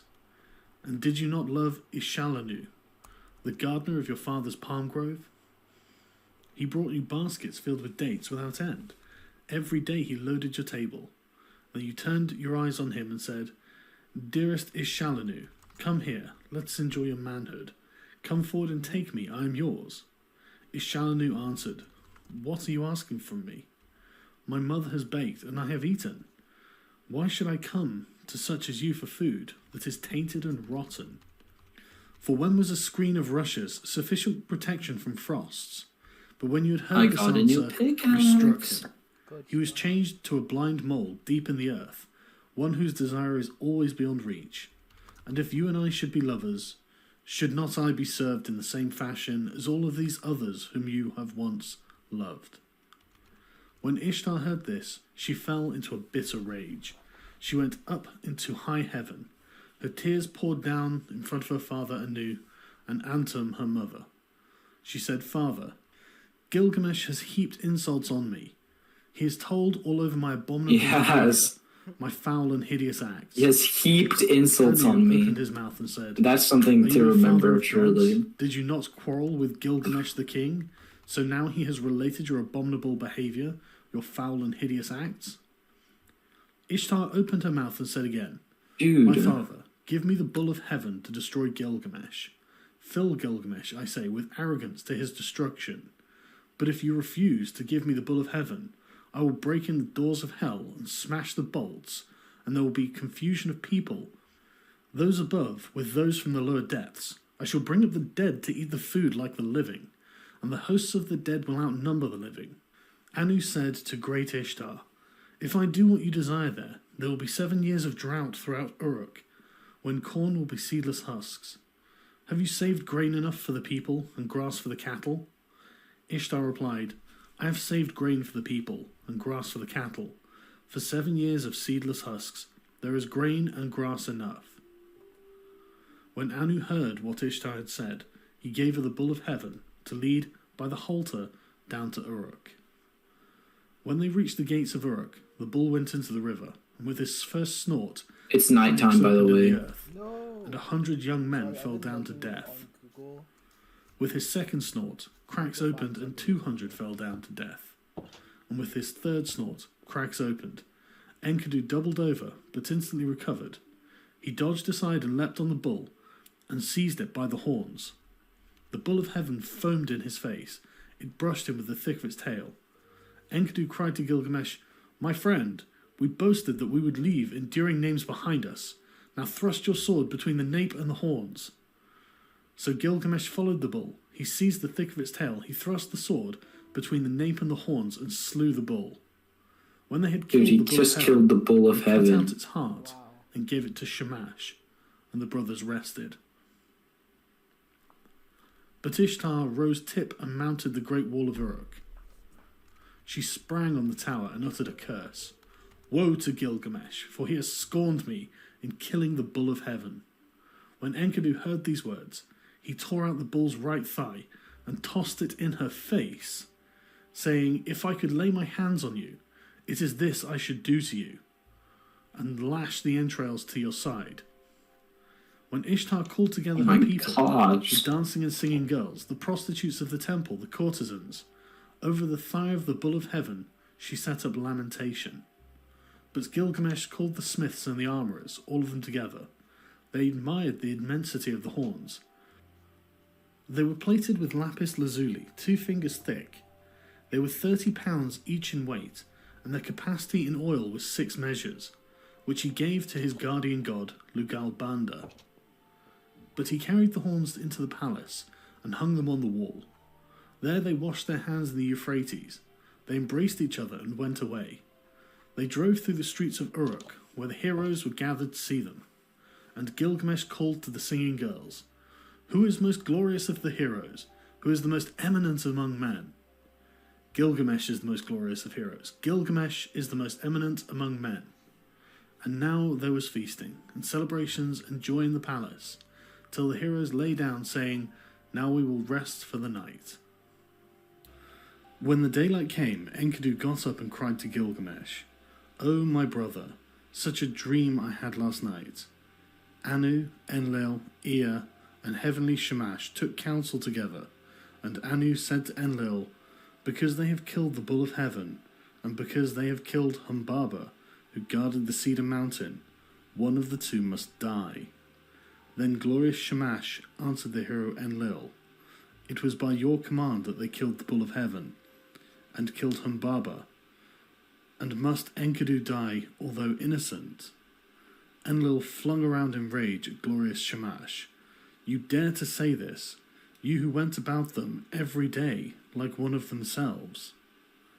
So Enkidu lay stretched out before Gilgamesh. His tears ran down in streams, and he said to Gilgamesh, "O my brother, so dear as you are to me, brother, yet they will take me from you." No. Again he said, "I must sit down on the Tragedy. threshold of the dead, and never again will I see my dear brother with my eyes." While Enkidu lay alone in his sickness, he cursed the gate as though it were living flesh. "You there, wood of the gate, dull and insensible, witless, I searched for you over 20 leagues, until I saw the towering cedar. There is no wood like you in our land, 72 cubits high and 24 wide. The pivot and the ferrule and the jambs are perfect. A master craftsman from Nippur has made you, but oh, if I had known the conclusion, if I had known that this was all the good that would come of it, I would have raised the axe and split you into little pieces, and set up here a gate of wattle instead. Ah, if only some future king had brought you here, or some god had fashioned you. Let him obliterate my name, and write his own, and curse the fall on him instead of Enkidu." With the brightening of the dawn, Enkidu raised his head and wept before the sun god. In the brilliance of the sunlight, his tears streamed down. "Sun god, I beseech you, about that vile trapper, that trapper of nothing, because of whom I was to catch less than my comrade. Let him catch least. Make his game scarce, make him feeble. Taking the smaller of every share, let his quarry escape from the nets." Is he When cursing cursed the trapper to man his who heart's found him? content, he turned on the harlot. He was roused to curse her also. As for you, woman, with a great curse I curse you. Oh, now he's I will cursing promise the you girl a who made him destiny to all human. eternity. My curse shall come upon you soon and sudden, for you shall be without a roof for your commerce, for you shall not keep house with other girls in the tavern, but do your business in places fouled by the vomit of the drunkard. Your hire will be the potter's earth, your thievings will be flung into the hovel. You will sit at the crossroads in the dust of the potter's quarter. You will make your bed on the dunghill at night, and by day take your stand in the wall's shadow. Brambles and thorns will tear at your feet. The drunk and the dry will strike your cheek, and your mouth will ache. Let you be stripped of your purple dyes, for I too once in the wilderness with my wife had all of the treasure I wished. When Shamash heard these words of Enkidu, he called to him from heaven, Enkidu, why are you cursing the woman, the mistress who taught you to eat bread fit for gods and drink wine of kings? She who put upon you a magnificent garment, did she not give you the glorious Gilgamesh for your companion? And has not Gilgamesh, your own brother, made you rest on a royal bed and recline on a couch at his left hand? He has made the princes of the earth kiss your feet, and now all the people of Uruk lament and wail over you. When you are dead, he will let his hair grow long for your sake. He will wear a lion's pelt and wander through the desert. When Enkidu heard glorious Shamash, his angry heart grew quiet. He called back the curse and said, Woman, I promise you another destiny. The mouth which cursed you shall bless you.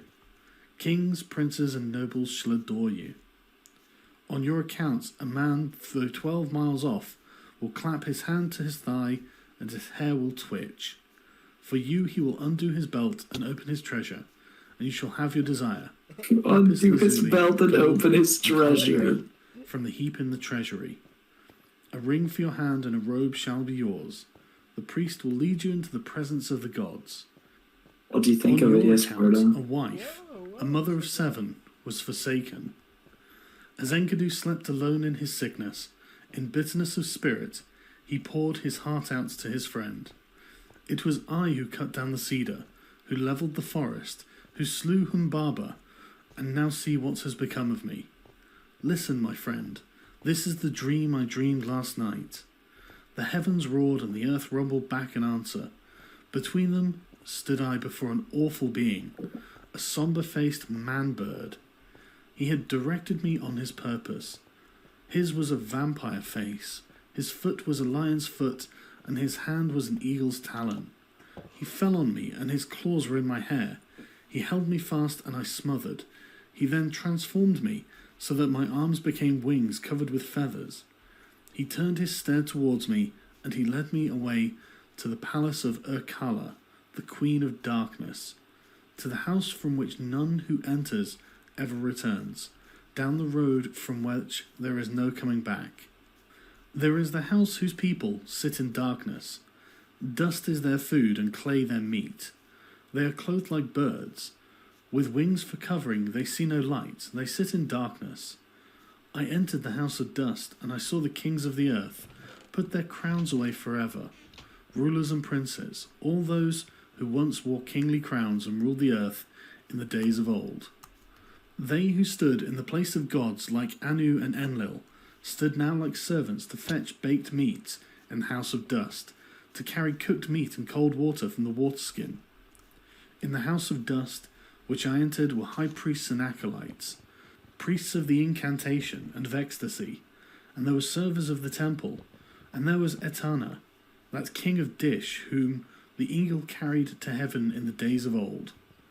I also saw Samukuan, god of cattle, and there was Ereshkigal, the queen of the underworld, and Bethit Sheri squatted in front of her. I don't know. She who is recorder of the gods and keeps the book of death. She held a tablet from which she read.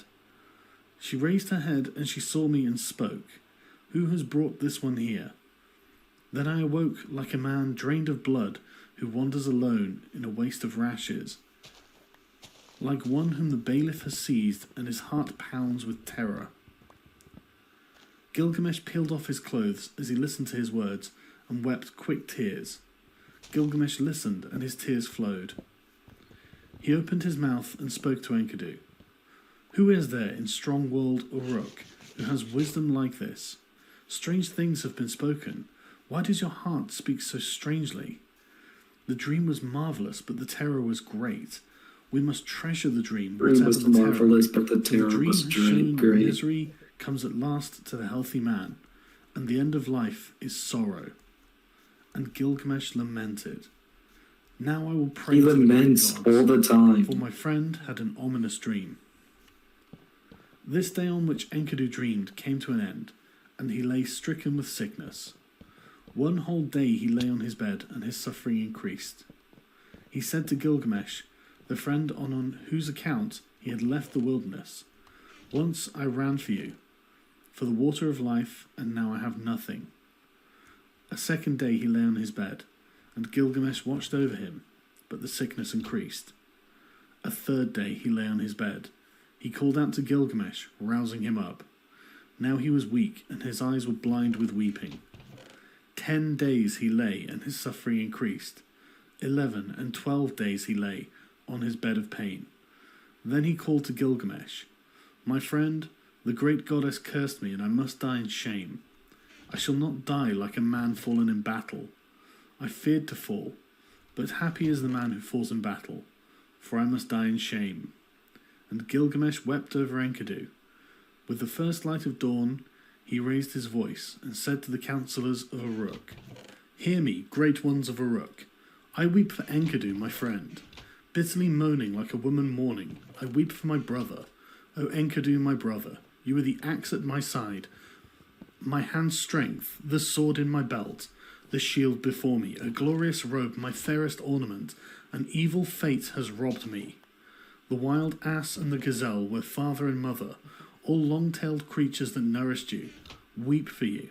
All the wild things of the plain and pastures, the paths that you loved in the forest of cedars, night and day murmur. Let the great ones of strong-walled Uruk weep for you. Let the finger of blessing be stretched out in mourning. Enkidu, young brother, hark. There is an echo through all the country, like a mother mourning. Weep all the paths where we walked together. Oh my And gosh. the beasts we hunted, the bear and the hyena, the tiger and panther, the leopard and lion, the stag and the ibex, the bull and the doe, the river along whose banks we used to walk, weeps for you. Ula of Elam and dear Euphrates, where once we drew water for waterskins. The mountains we climbed, This is the most we slew the depressing watcher, story ever heard. weeps for you. The warriors of strong-walled Uruk, where the I bull of weep heaven for was you, killed, Enkidu. weep for you. All the people of Eridu, weep for you, Enkidu. Those who brought grain for your eating, mourn for you now. Who rubbed oil on your back, mourn for you now. Who poured beer for your drinking, mourn for you now. The harlots who anointed you with fragrant ointment, laments for you now. The women of the palace who brought you a wife, a chosen ring of good advice, lament for you now. And the young men, your brothers, as though they were women, go long-haired in mourning. What is this sleep which holds you now? You are lost in the dark and cannot hear me. He touched his heart, but it did not beat, nor did he lift his eyes again. When Gilgamesh touched his heart, it did not beat. So Gilgamesh laid a veil, as one veils a bride, over his friend. He began to rage like a lion, like a lioness robbed of her whelps. This way and that he paced around the bed. He tore out his hair and strewed it about. He dragged off his splendid robes and flung them down as if they were abominations. In the first light of dawn, Gilgamesh cried out, I made you rest on a royal bed. You reclined on a couch at my left hand, and the princes of the earth kissed your feet. I will cause all of the people of Uruk to weep over you, and raise the dirge of the dead. In a chest somewhere around the building. And when you have gone to the earth, I will let my hair grow long for your Are you sake. live with Yasquerda right I will now? wander through Yeah. the wilderness in the I don't skin think of a he has lion. any other audio going through And the next stream day except also, the in Epic of first light, Gilgamesh. Gilgamesh lamented. 7 days. I can't hear 7 either of y'all nights talking. He wept for Yeah, we haven't been talking. We're just listening to the Epic of Gilgamesh. Only then he gave him up to the earth, for the Anunnaki, the judges, had seized him. Then Gilgamesh issued a proclamation throughout the Well, land. who does this guy summoned them think all. he is? The coppersmiths, the goldsmiths, the stoneworkers, and commanded them. Yeah, Like a like, has statue, he even my ever friend. listened to the Epic of The statue was Gilgamesh? fashioned with a great weight of lapis lazuli for the breast, My and gosh. of gold for the body. A table of hardwood was set out, and on it a bowl of carnelian filled with honey, and a bowl of lapis lazuli filled with butter. He exposed and offered to the sun, weeping as he went away. 4. The search for everlasting life. Bitterly Gilgamesh wept for his friend Enkidu. He wandered over the Dude, this is a wilderness as depressing hunter. story. He roamed over the plains. In his bitterness he cried, "How can I rest? How can I be at peace? Despair is in my heart. What my brother is now, I shall be when I am dead. Because I am afraid of death, I will go as best I can to find Utnapishtim, whom they call the faraway, Utnapishtim. for he has entered the assemblies of the gods." So Gilgamesh travelled over the wilderness. He wandered over grasslands on a long journey, in search of Utnapishtim, whom the gods took after the deluge, and they set him to live in the land of Dilmun, in the garden of the sun. And to him alone of men they gave everlasting life. At night when he came to the mountain passes, Gilgamesh prayed. "In these mountain passes long ago I saw lions. I was afraid. I lifted my eyes to the moon. I prayed. And my prayers went up to the gods. So now, O moon, God's sin, protect me." When he had prayed, he lay down to sleep, until he was awoken out of a dream. He saw the lions round him glorifying in life. And he took his axe in his I hand, like that drew line. a sword The from his lions belt. glorifying He in fell life. upon them like an arrow from the string, and struck and destroyed and scattered them. So at length Gilgamesh came to Marshu, the great mountains about which he had heard many things, which guard the rising and the setting sun. Its twin peaks are as high as the wall of heaven, and its paps reach down into the underworld.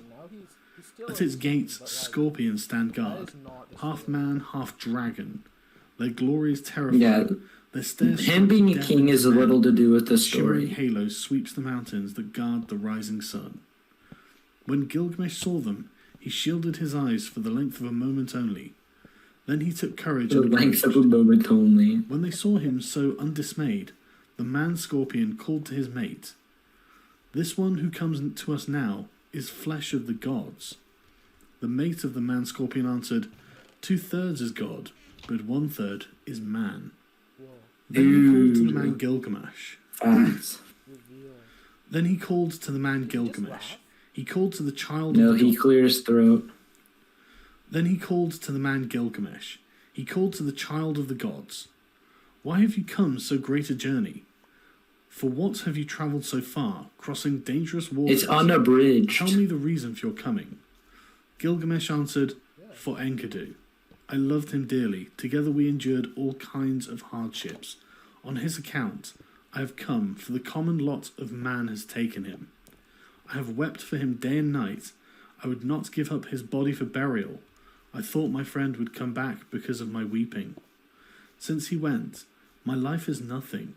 That is why I've travelled here, in search of Utnapishtim, my father, for men say he has entered the assembly of the gods and has found everlasting life. I have a desire to question him concerning the living and the dead." The man-scorpion opened his mouth and said, speaking to Gilgamesh, "No man born of woman has done what you have asked. No mortal man has gone to the mountain. The length of it is 12 leagues of darkness. In it there is no light, but the heart is oppressed with darkness. From the rising of the sun to the setting of the sun, there is no light." Gilgamesh said, "Although I should go in sorrow and in pain, with sighing and with weeping, Dude, still there's I gonna must be go. nothing else. Open the gate of the mountain." And the man-scorpion said, "Go, Gilgamesh. I permit you to pass through the mountain of Marshu, and through the high ranges. May your feet carry you safely home. The gate of the mountain is open." When Gilgamesh heard this, he did as the man-scorpion had said. He followed the sun's road to his rising, through the mountain. When he had gone 1 league, the darkness became Now thick he's around looking him. for eternal There was life, no right? light. He could see nothing ahead and nothing behind him. After 2 leagues, the darkness was thick, and there was no light. He could see nothing ahead and nothing behind him. After 3 leagues, the darkness was thick, and there was no light. He could see nothing ahead and nothing behind him. After 4 leagues, the darkness was thick, and there was no light. He could see nothing He ahead. could see nothing ahead behind and him. nothing behind him. At the end of 5 leagues, the darkness was thick, and there was no light. As there was no He could see light. nothing ahead He could see nothing ahead behind him. and nothing behind him. At the end of 6 leagues, In the 20 the leagues darkness of was darkness, thick, and there was no after light. 6 leagues, it's still He dead. could see nothing ahead and nothing behind him. And nothing behind him. When he had gone 7 leagues, the darkness was Stop. thick, and there was no light. He could see nothing ahead and Nothing ahead behind him. and nothing behind him. When he had gone 8 leagues, Gilgamesh gave a great cry, for the darkness was thick, and he could see nothing ahead and nothing behind him. And nothing behind After him. 9 leagues, he felt the north wind on his face, but the darkness was thick, and there was no light. He could see nothing ahead. He could see nothing and ahead behind and him. nothing behind him. After 10 leagues, the end was near. After 11 leagues, the dawn light appeared. At the end of 12 leagues, the sun streamed out. There was the garden of the gods. All round him stood bushes It bearing only gems. took 12 leagues. Seeing it, he went down at once, for there was fruit of carnelian with the vine hanging from it, beautiful to look at. Lapis lazuli leaves hung thick with fruit, sweet to see. For thorns and thistles there were hematite and rare stones, agate and pearls from out of the sea. While Gilgamesh walked in the garden by the edge of the sea, Shamash saw him, and he saw that he was dressed in the skins of animals and ate their flesh. He was distressed, and he spoke and said, "No mortal man has gone this way before, nor will, as long as the winds drive over the sea." And to Gilgamesh he said, "You will never find the life for which you are searching." Gilgamesh said to glorious Shamash, "Now that I have toiled and strayed so far over the wilderness, am I to sleep and let the earth cover my head forever? Let my eyes see the sun until they are dazzled with looking. That fast. Although I am no better than a dead think- man, still let me I think see the Inga light is my of the favorite sun." character. Beside the sea she lives, the woman of the vine, the maker of wine. Siduri sits in the garden at the edge of the sea, with the golden bowl and the golden vats that the gods gave her. She is covered with a veil, House got a and where she major sits, upgrade. she sees Gilgamesh coming towards her, Oh, I can't wearing wait to see skin, it. the flesh of the gods in his body, but despair in his heart. His face like the face of one who has made a long journey. She looked Oh, as she here it saw in the is. distance. She said in her own heart, "Surely this is some felon. Where is he going now?" And she barred the gate against him with a crossbar and shot home the bolt. But Gilgamesh, She's about to having ask seen him the why bolt, his face threw is up his head, drawn. dislodged his foot in the gate, and he called to her, "Young woman, maker of wine, why do you bolt your door? What did you see that made you bar your gate? I will break in your door and burst in your gate, for I am Gilgamesh, who seized and killed the bull of heaven. I killed the watchman of the cedar forest. I overthrew Humbaba, who lived in the forest, and I killed the lions of the passes of the mountain." Then Siduri said to him, "If you are that Gilgamesh who seized and killed the bull of heaven, who killed the watchman of the cedar forest, who overthrew Humbaba that lived in the forest, and killed the lions of the passes of the mountain, why are your cheeks so starved, and why is your face so drawn? Why is despair in your heart, and your face like one of the face of one who has made a long journey? Yes, why is your face burned from heat and cold? Why do you come here wandering over the pastures in search of the wind?" Gilgamesh answered her, "And why should not my cheeks be starved and my face drawn? Despair is in my heart, and my face is the face of one who has made a long journey. It was burned with heat and with cold. Why should I not wander over the pastures in search of the wind? My friend, my younger brother, he who hunted the wild ass of the wilderness and the panther of the plains, nay, friend, my younger brother, who seized and killed the bull of heaven, and overthrew Humbaba in the cedar forest, my friend who is very dear to me, and who endured dangers beside me, Enkidu, my brother, whom I loved, the end of mortality has overtaken him. I wept for him for 7 days and nights. till the worm fastened on him. Because of my brother, I am afraid of death. That's Because so of my disgusting. brother, I stray through the wilderness and cannot rest. But now, young woman, maker of wine, since I have seen your face, Ooh, do our house not did let me get an see the face upgrade. of death, which I dread so much. She answered, Gilgamesh, Boom. where are you hurrying to? You will never find that life for which you are looking. When the gods created man, they allotted to him death, but life they retained for their own keeping. As for you, Gilgamesh, fill your belly Dude, with come goodness on. day and night and day. Dance and be merry, feast and rejoice. Let your clothes be fresh, bathe yourself in water, cherish the little child that holds your hand, and make your wife happy in your embrace. This too is the lot of man. It's Gilgamesh and Gilgamesh said to Enkidu. Saduri, the young woman, how can I be silent? How can I rest? When Enkidu, whom I love, is dust, and I too shall die and be laid in the earth. You live by the seashore and look into the heart of it, young woman. Tell me now, which is the way to Utnapishtim, the son of Ubaratutu? What directions are there for passage? You're a Give me, R22 give me Yasquerda. directions. I will cross the ocean if it's possible. If it is not, I will wander still farther in the wilderness. It feels The winemaker said to him, Gilgamesh, there is no crossing the ocean. Whoever has come since the days of old has not been able to pass that sea. The sun in his glory crosses the ocean, but who besides Shamash has ever crossed it? The place and the passage are difficult, and the waters of death are deep, which flow between. Gilgamesh, how will you cross the ocean? When you have come to the waters of death, what will you do? But Gilgamesh, down in the woods you will find Urshanabi, the ferryman of Utnapishtim. With him are the holy things, the things of stone. He is fashioning the serpent prow of the boat. Look at him well, and if it's possible, perhaps you will cross the waters with him.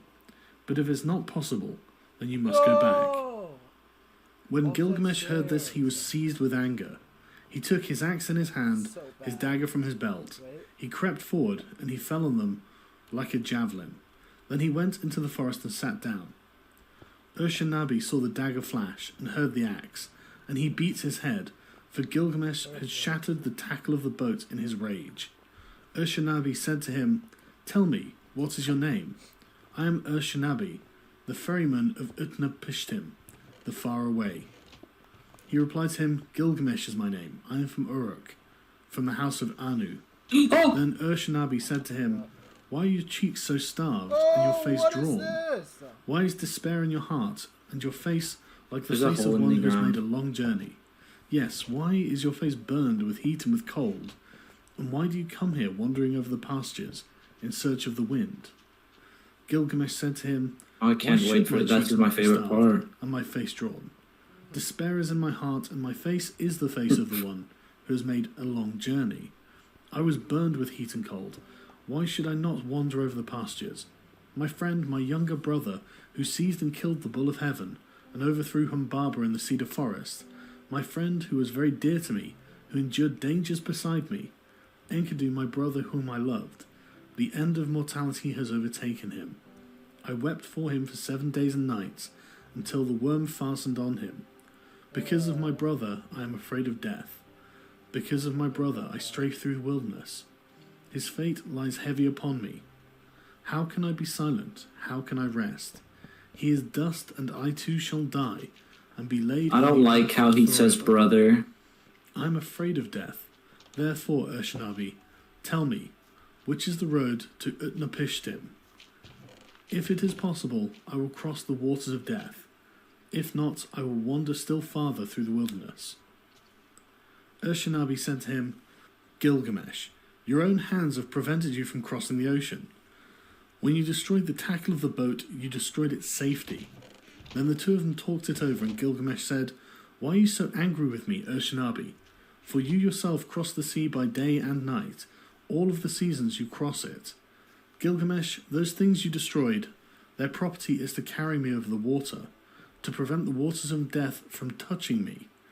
It was for that reason that I preserved them, but you have destroyed them, and the Urnu snakes with them. But now go into the forest, Gilgamesh, with your axe cut poles, 120, cut them 60 cubits long, Paint them with bitumen, set them on ferrules, and bring them back. Should the door be When here or Gilgamesh heard no? this, he went into the forest. He cut poles 120. He cut them 60 cubits long, and he painted them with bitumen. He set them on ferrules, and he brought them to Shanabi. Okay. Then they boarded the boat, Gilgamesh and Shanabi together, This one? launching it out on the waves of the ocean. For 3 days they ran on it, as were a journey of a month and 15 days. And at last Shanabi brought the boats to the waters of death. Then Shanabi said to Gilgamesh, "Press on, take a long pole and thrust it in, but do not let your hands touch the waters. Gilgamesh, take a second pole, take a third, take a fourth pole. Now Gilgamesh, take a fifth, take a sixth and seventh pole. Gilgamesh, take an eighth and a ninth and a 10th pole. Taking poles. Gilgamesh, take an 11th, take a 12th pole." After 120 thrusts, Gilgamesh had used the last pole. Then he stripped himself, held his arms up for a mast, and cut his covering for a sail, so that Shanabi the ferryman brought Gilgamesh to Utnapishtim, whom they call the Far Away, who lives in Dilmun at the place of the sun's transit, eastward of the mountain. To him alone of men the gods had given everlasting life. Now Utnapishtim, where he lay at ease, looked into the distance, and he said in his heart, musing to himself, "Why does the boat sail here without tackle and mast? Why are the sacred stones destroyed, and why does the master not sail the boat? The man who comes is none of mine. Where I look, I see a man whose body is covered with the skins of beasts. Who is this who walks up the shore behind Shanabi? For surely he is no man of mine." So Utnapishtim looked at him and said, "What is your name? You who come Gilgamesh? here wearing the skins of beasts, with your cheeks starved and your face drawn.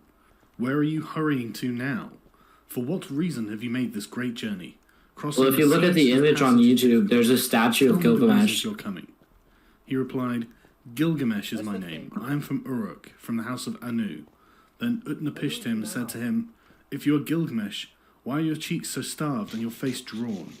Why is despair in your heart and your face?" Well, we have to make the rest of it. We can put details on the walls, or we can "Why do you come here, wandering over the wilderness, in search of a wind?" make some more walls. Gilgamesh said to him, "Why should my cheeks not be starved, and my face drawn? Despair is in my heart, and my face is the face of one..." I think we should have a nice low wall right here. Cold. Why should I not Some wander towers over on it. pastures? My friend, my younger brother, who seized and killed the bull of heaven, and overthrew Humbaba in the cedar forest. Yeah. My friend who is very dear to me, and endured dangers beside me, Enkidu, my brother whom I loved. The end of mortality has overtaken him. Like, not as high as 7 this days and one. nights until the worm fastened on him. Because But of then my it would be brother, hard to I'm afraid of connect death. them. Because of my brother, I stray through the wilderness. His fate lies heavy upon Oh, me. yeah, you're How right. can I be silent? How can I rest? He is dust, and I think it shall should go die like also, this. and be laid in the earth. I think it should go forever. like this. Again, like Gilgamesh said, this. speaking to Utnapishtim, "It is to see Utnapishtim, And whom we like call the this. Far Away, that I have come on this journey.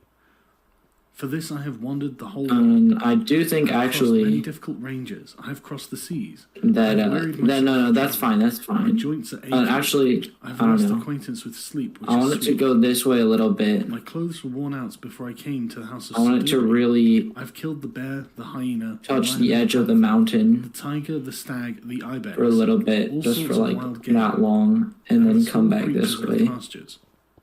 I ate their flesh and wore their skin, and that is how I came to the gate of the young woman. We can add towers in wherever we Barred want. her gate of pitch and bitumen against me. But from her I had news of the journey. So I came to Shanabi, the ferryman, and with him I crossed over the waters of death. O Father Utnapishtim, But let's just you who bring up entered the walls assembly of here gods, now. I wish to question you concerning the living and the dead. How shall I find the life for which I am searching? Utnapishtim said, "There is no permanence. Do we build a house to stand forever? Do we seal a contract to hold for all time? Do brothers divide an inheritance to keep forever? Does the flood time of rivers endure? It is only the nymph of the dragonfly who sheds Oh, her because he larvae survived. and He sees the sun survived the in his flood. glory. From the days of old there is no permanence. Oh, The sleeping and the dead, how alike they are painted with death. I think that's how it goes. What is there between the master and the servant? when both have fulfilled their doom. When the Anunnaki, the judges, come together, and Mamerton, the mother of destinies, together they decree the fates of men. Life and death they allot, but the day of death they do not disclose. Then Gilgamesh said to Utnapishtim the faraway, I look at you now, Utnapishtim, and your appearance is no different than mine. There is nothing strange in your features. I thought I should find you like a hero prepared for battle, but here you are taking ease on your back. Tell me truly, how was it that you came to enter the company of the gods, and to possess everlasting life? Utnapishtim said to Gilgamesh, I will reveal to you a mystery. I will tell you a secret of the gods. 5. The story of the flood. I thought You know 5 the was city season Shurupak, down and it stands on the banks of the Euphrates? there. Maybe they're splitting it That up city into grew stories old, about and the happening. gods that were in it were old. I think they There are. was Anu, lord of the firmament, their father, and warrior Enlil their counsellor, and Inerta the helper, and Enugi, the watcher over canals, and also with them was Ea. In those days the world teemed, the people multiplied, and the world bellowed like a wild bull. And the great god was aroused by the clamour. Enlil heard the clamour, and he said to the gods Yeah, I in think council, like this high "The is uproar of good, and then we mankind is bring it up. intolerable, and sleep is no longer possible by reason of the babble." So the gods agreed to exterminate mankind. Enlil did this, but Ea, because of his oath, warned me in a dream. He whispered their words to my house of reeds. Reed house, O Reed wall, House! Reed House, Hearken, Reed House.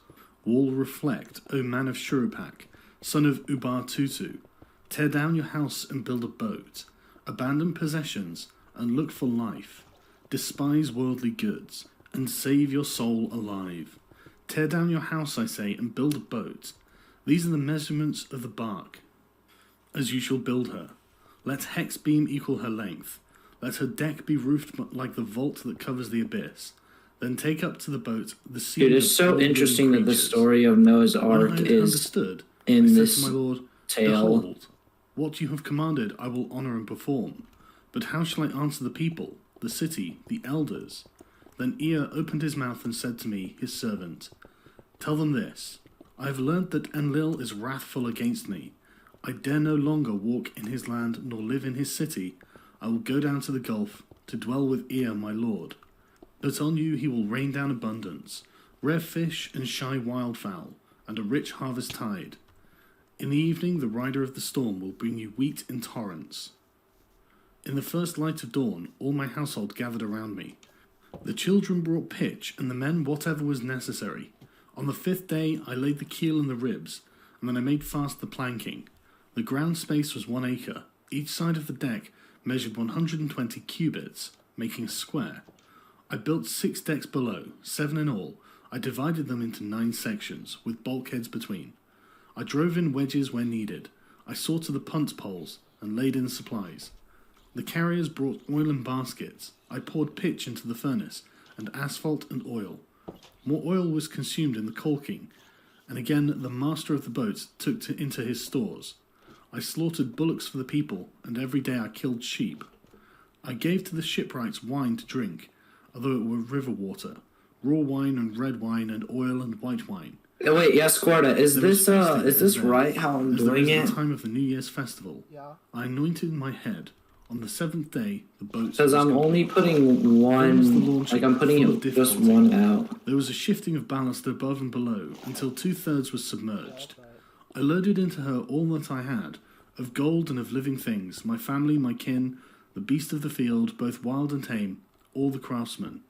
I sent them on board, for the time that Shamash had ordained was already fulfilled.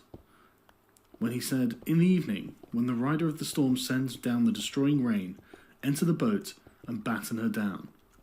The time was fulfilled, the evening came, the rider of the storm sent down the rain. I looked out at the weather, and it was terrible, so I too boarded the boat and battened her down. All was now complete, the battening and caulking, so I handed the tiller to Pazur Amuri, the steersman, with the navigation and the care of the whole boat. With the first light of dawn, a black cloud came upon the horizon.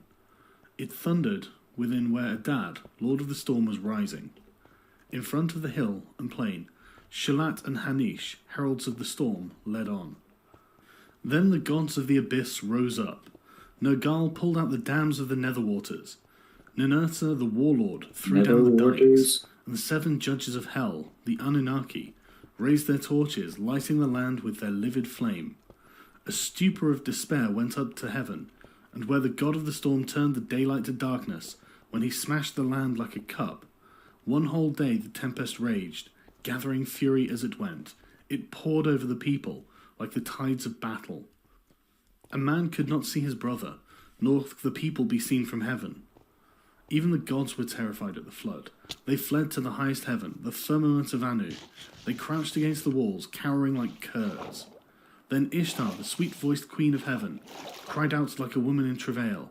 Alas, the days of old are turned to dust, because I commanded evil. Why did I command thus evil, in council of all the gods? I commanded wars to destroy the people, but they are not my people, for I brought them forth. Now like the spawn of fish they float in the ocean. The great gods of heaven and hell wept. They covered their mouths. For 6 days and Look, 6 we can nights, add a door here too if we want torrent to. and tempest and flood overwhelmed the world. Tempest Just and like a flood raged small together door. like warring hosts. For our little mind. When the 7th day dawned, the storm from the south subsided, and the sea grew calm, and the flood was stilled.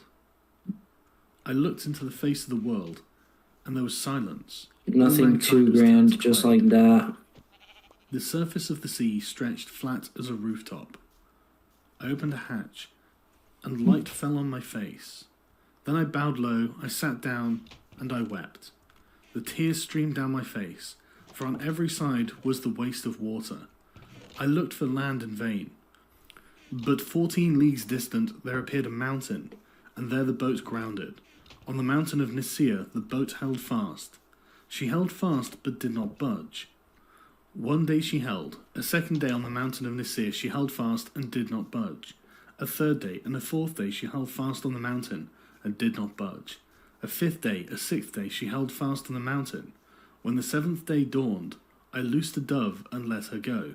She flew away, but finding no resting place, she returned. Then I Dude, loosed the a dove swallow. too. She flew away, but finding no resting place, she returned. I loosed a raven. She saw that the waters had retreated. She ate and flew around. She cawed, and she did not come back. Then I threw everything open to the 4 winds. I made a sacrifice and poured out a libation on the mountain top. Don't pour 7 out and again libation. 7 cauldrons I set up on their stands. Facts. I heaped up wood like cane and cedar and myrtle. When the gods smelled the sweet savour, they gathered like flies over the sacrifice. Then at last Ishtar also came. She lifted her necklace with the jewels of heaven that once Anu had made to please her. O you gods are present, by the lapis lazuli around my neck. I shall remember these days as I remember the jewels of my throat. These There we last go, a days I nice shall little not forget. exit here. Let all the gods gather round the sacrifice, except Enlil. He shall not approach this offering, for without reflection he brought the flood. He consigned my people to destruction. When Enlil had come, when he saw the boat, he was wrath and swelled with anger at the gods, the host of heaven. Has any of these mortals escaped? Not one was to have survived the destruction. Then the god of wells and canals, Ninurta, opened his mouth and said to the warrior Enlil, "Who is there in the gods that can devise without Ea? It is Ea alone who knows all things." Then Ea opened his mouth and spoke to the warrior Enlil. "Wisest of gods, hero Enlil, how could you so senselessly bring down the flood? Lay upon the sinner his sin, lay upon the transgressor his transgression. Punish him a little when he breaks loose. Do not drive him too hard, or he perishes. Would that a lion had ravaged mankind, rather than the flood. Would that a wolf had ravaged mankind, rather than the flood. Would that a famine had wasted the world, rather than the flood. Would that pestilence had wasted mankind, rather than the flood. It was not I that revealed the secrets of the gods. The wise man learned it in a dream. Now take your counsel, and what shall be done with him?" Then Enlil went up to the boat. He took me by the hand. How much longer and in my wife made us the enter the boat story? and kneel down on either side, he standing between us. He touched our foreheads to bless us, saying, "In time past, And Utnapishtim was a mortal man. Henceforth he and his wife shall live in the distance at the mouth of the rivers. Thus it was the gods took me and placed me here to live in the distance, at the mouth of the rivers. 6. The Return. Utnapishtim said, "As for you, Gilgamesh, who will assemble the gods for your sake, so that you may find a life for which you are searching? But if you wish, come and put it to the test. Only prevail against sleep for 6 days and 7 nights." But while Gilgamesh sat there resting on his haunches, a mist of sleep, like soft wool teased from the fleece, drifted over him. And Utnapishtim said to his wife, "Look at him now, the strong man who would have everlasting life. Even now the mists of sleep are drifting over him." His wife replied, "Touch the man to wake him, so that he may return to his own land in peace, going back through the gate by which he came." Utnapishtim said to his wife, "All men are deceivers. Even you he will attempt to deceive. Therefore bake loaves of bread, each day 1 loaf, and put it beside his head, and make a mark on the wall for the number of days that he has slept." So she baked loaves of bread, I don't know, each day all 1 men are loaf, and put deceivers. it beside his head, and she marked on the wall the days that he had slept. And there came a day when the first loaf was hard, the second loaf was like leather, the third was soggy, the crust of the fourth had mold, and the fifth was mildewed, Yeah. the sixth was fresh, and the 7th was still on the embers. Then Utnapishtim touched him, and he woke. Gilgamesh said to Utnapishtim the faraway, "I hardly slept when you touched and roused me." Oh, But Utnapishtim said, "Count these loaves and learn how many days that you slept. For your first is hard, your second is like leather, the third is soggy, and the crust of your fourth has mold. Your fifth has mildewed, the 6th is fresh, and the 7th is still over on the glowing embers, when I touched and awoke you." Gilgamesh said, "What shall I do, O Utnapishtim? Where shall I go? Already the thief in the night has hold of my limbs. Death inhabits my room. Wherever my foot rests, there I find death." Then Utnapishtim spoke to Ushanabi the ferryman. "Woe to you, Ushanabi! Now and forevermore you have become hateful to this harbourage. It is not for you, nor for you are the crossings of the sea. Go now, banished from the shore. But this man before whom you have walked, bringing him here, whose body is covered with foulness and the grace of whose limb has been spoiled by wild skins, take him to the washing place. There he shall wash his long hair clean, as snow in the water. He shall then throw off his skins, and let the sea carry them away, and the beauty of his body shall be shown.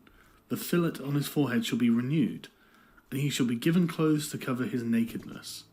Till he reaches his own city and his journey is accomplished, these clothes will show no sign of age, they will wear like a new garment." So Ushanabi took Gilgamesh and led him to the washing place. He washed his long hair as clean as snow in the water. He threw off his skins, which the sea carried away, and he showed the beauty of his body.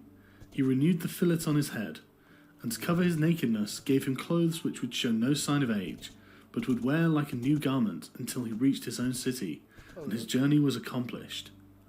Then Gilgamesh and Ushanabi launched the boat onto the water and boarded it, and they made ready to sail away.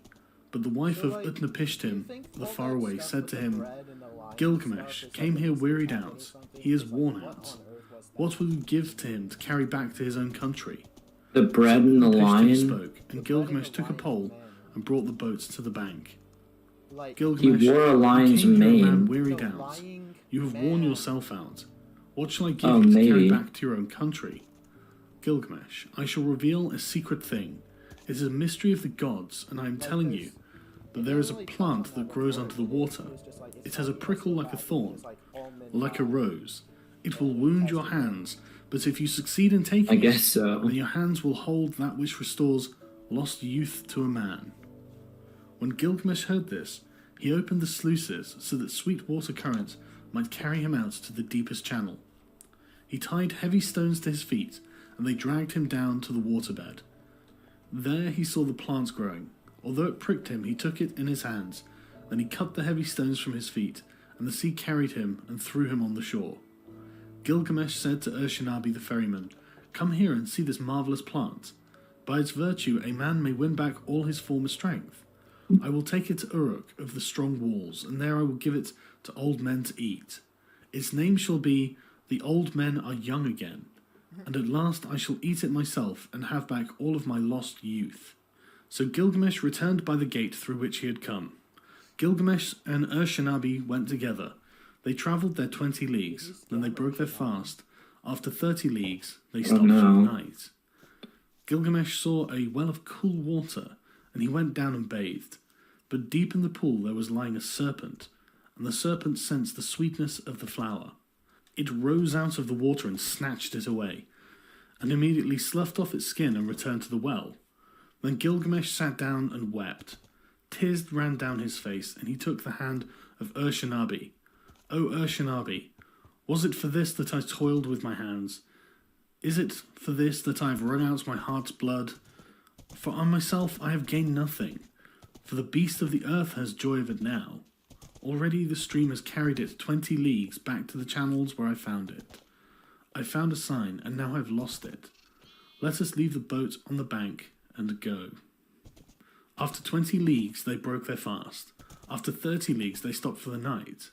In 3 days they had walked as much as a journey of a month and 15 days. When the journey was accomplished, they arrived at Uruk, the strong walled city. Gilgamesh spoke to him, to Ur-Shanabi the ferryman. Ur-Shanabi, climb up onto the wall of Uruk, inspect its foundation terrace, examine well the brickwork, see if it is not of burnt bricks, and did not the 7 wise men lay the foundations? 1/3 of the whole is city, 1/3 is garden, and 1/3 is field, with the precinct of the goddess Ishtar. These parts of the precinct are all Uruk. This too was the work of Gilgamesh the king, who knew the countries of the world. He was wise, he saw mysteries and knew secret things. He brought us the tale of the days before the flood, and he went on a long journey, was weary, worn out with labour, and returning engraved on a stone the whole story. 7. The death of Gilgamesh. The destiny was fulfilled, which the father of the gods, Enlil, of the mountain, had decreed for Gilgamesh. In nether earth the darkness will show him a light. Of mankind all that are known, none will leave a monument for generations to come to compare with his. The heroes, the wise men, like the new moon have their waxing and waning. Men will say, who has ever ruled with might and power like him? As in the dark month, the month of shadows, so without him there is no light. O Gilgamesh, this was the meaning of your dream. You were given the kingship, such was your destiny. Everlasting life was not your destiny. Because of this, do not be sad at heart. Do not be grieved or oppressed.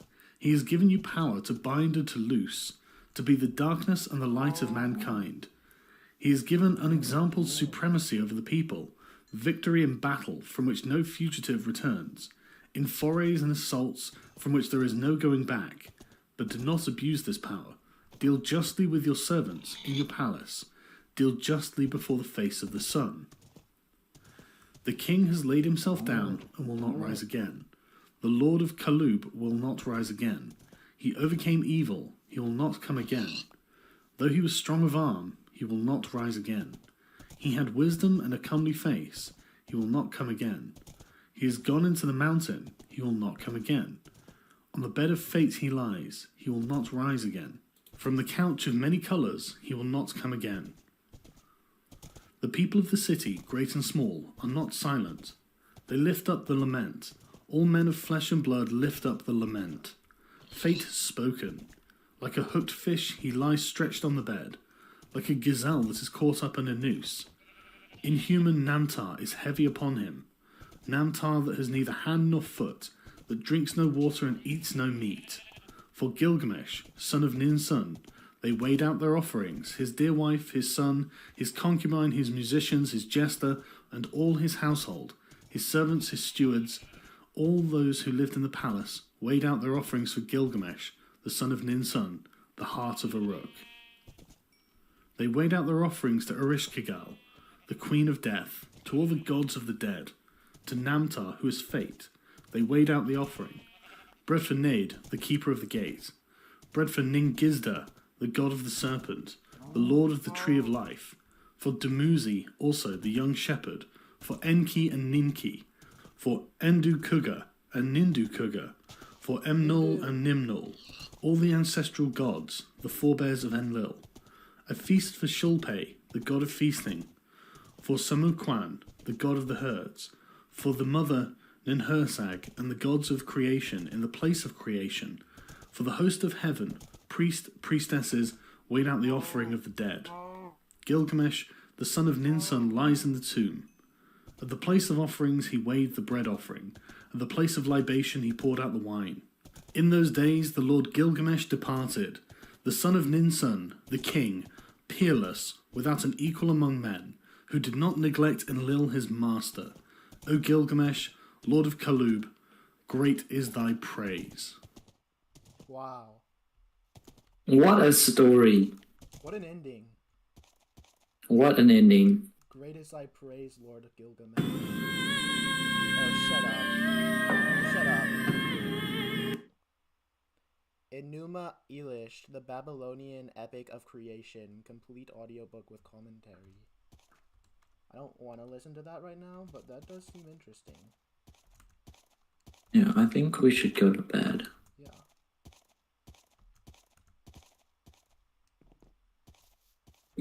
Like, I'm really tired. Yeah, me too. That's what I was thinking. That's why I really don't want to watch this video. Have you seen what I've done? Where? Within the inner walls. You've been working inside the wall?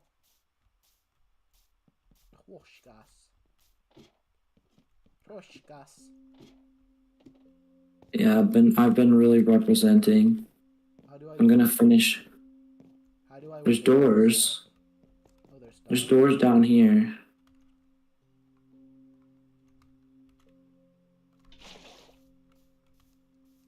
Stars. Oh, wow. Oh, now that's just nice. Oh. Oh, and there's like a little underside area. Oh my gosh, that's the elevation change? Yeah. That makes this feel grand. I bet there's a lot of bad guys over here. I don't think we lit any of this up.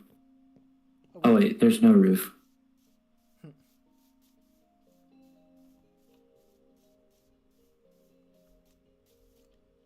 Where on earth does that dip in elevation freaking come from? There's not like... Oh, there it is.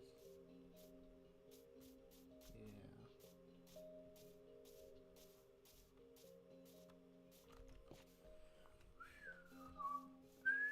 Because there's a freaking cliff. Yeah, but I was on the inside. Why isn't this going away? I was on the inside and looking at it and there was no cliff and I couldn't see the cliff.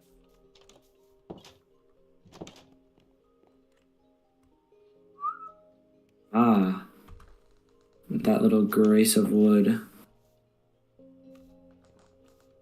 I'm really thinking that everything about this world is really coming together.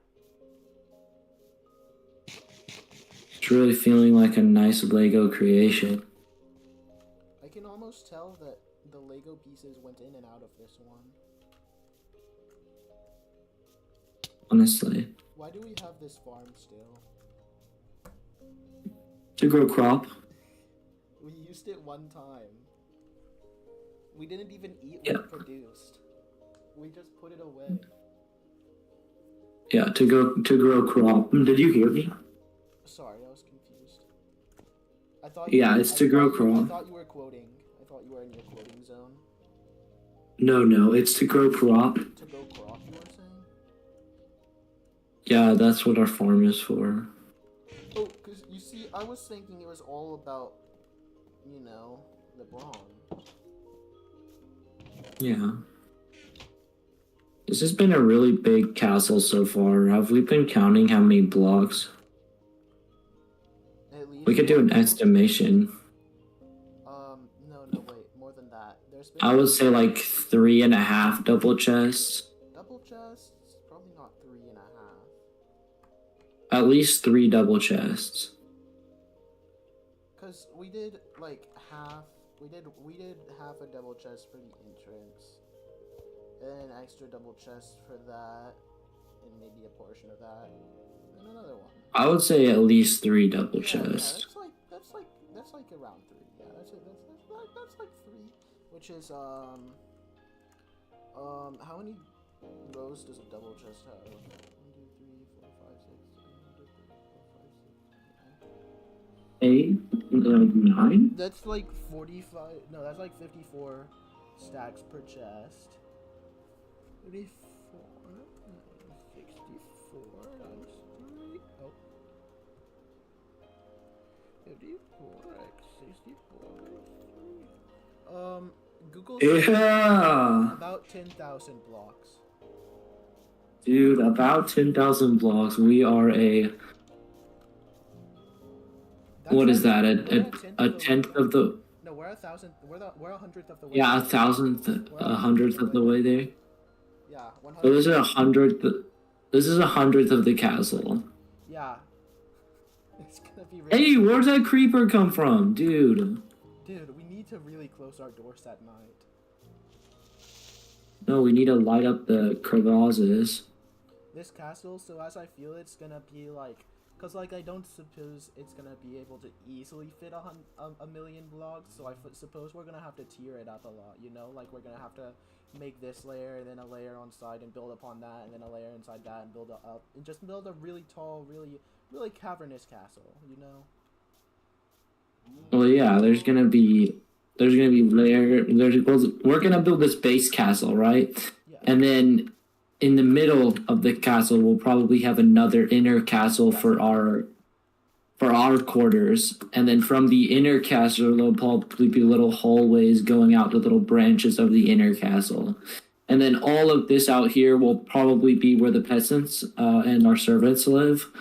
Outside in the castle, in the castle walls, but outside of the actual castle, that's gonna be the servants. There's gonna be another village for the peasants.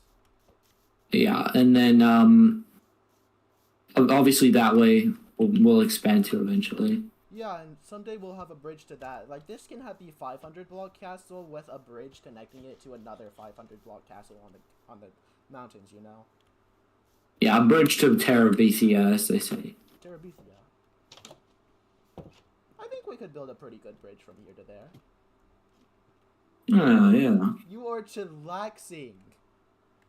I know. What is that? What is that pose? Get in bed. Oh, did you just send an example? Yes.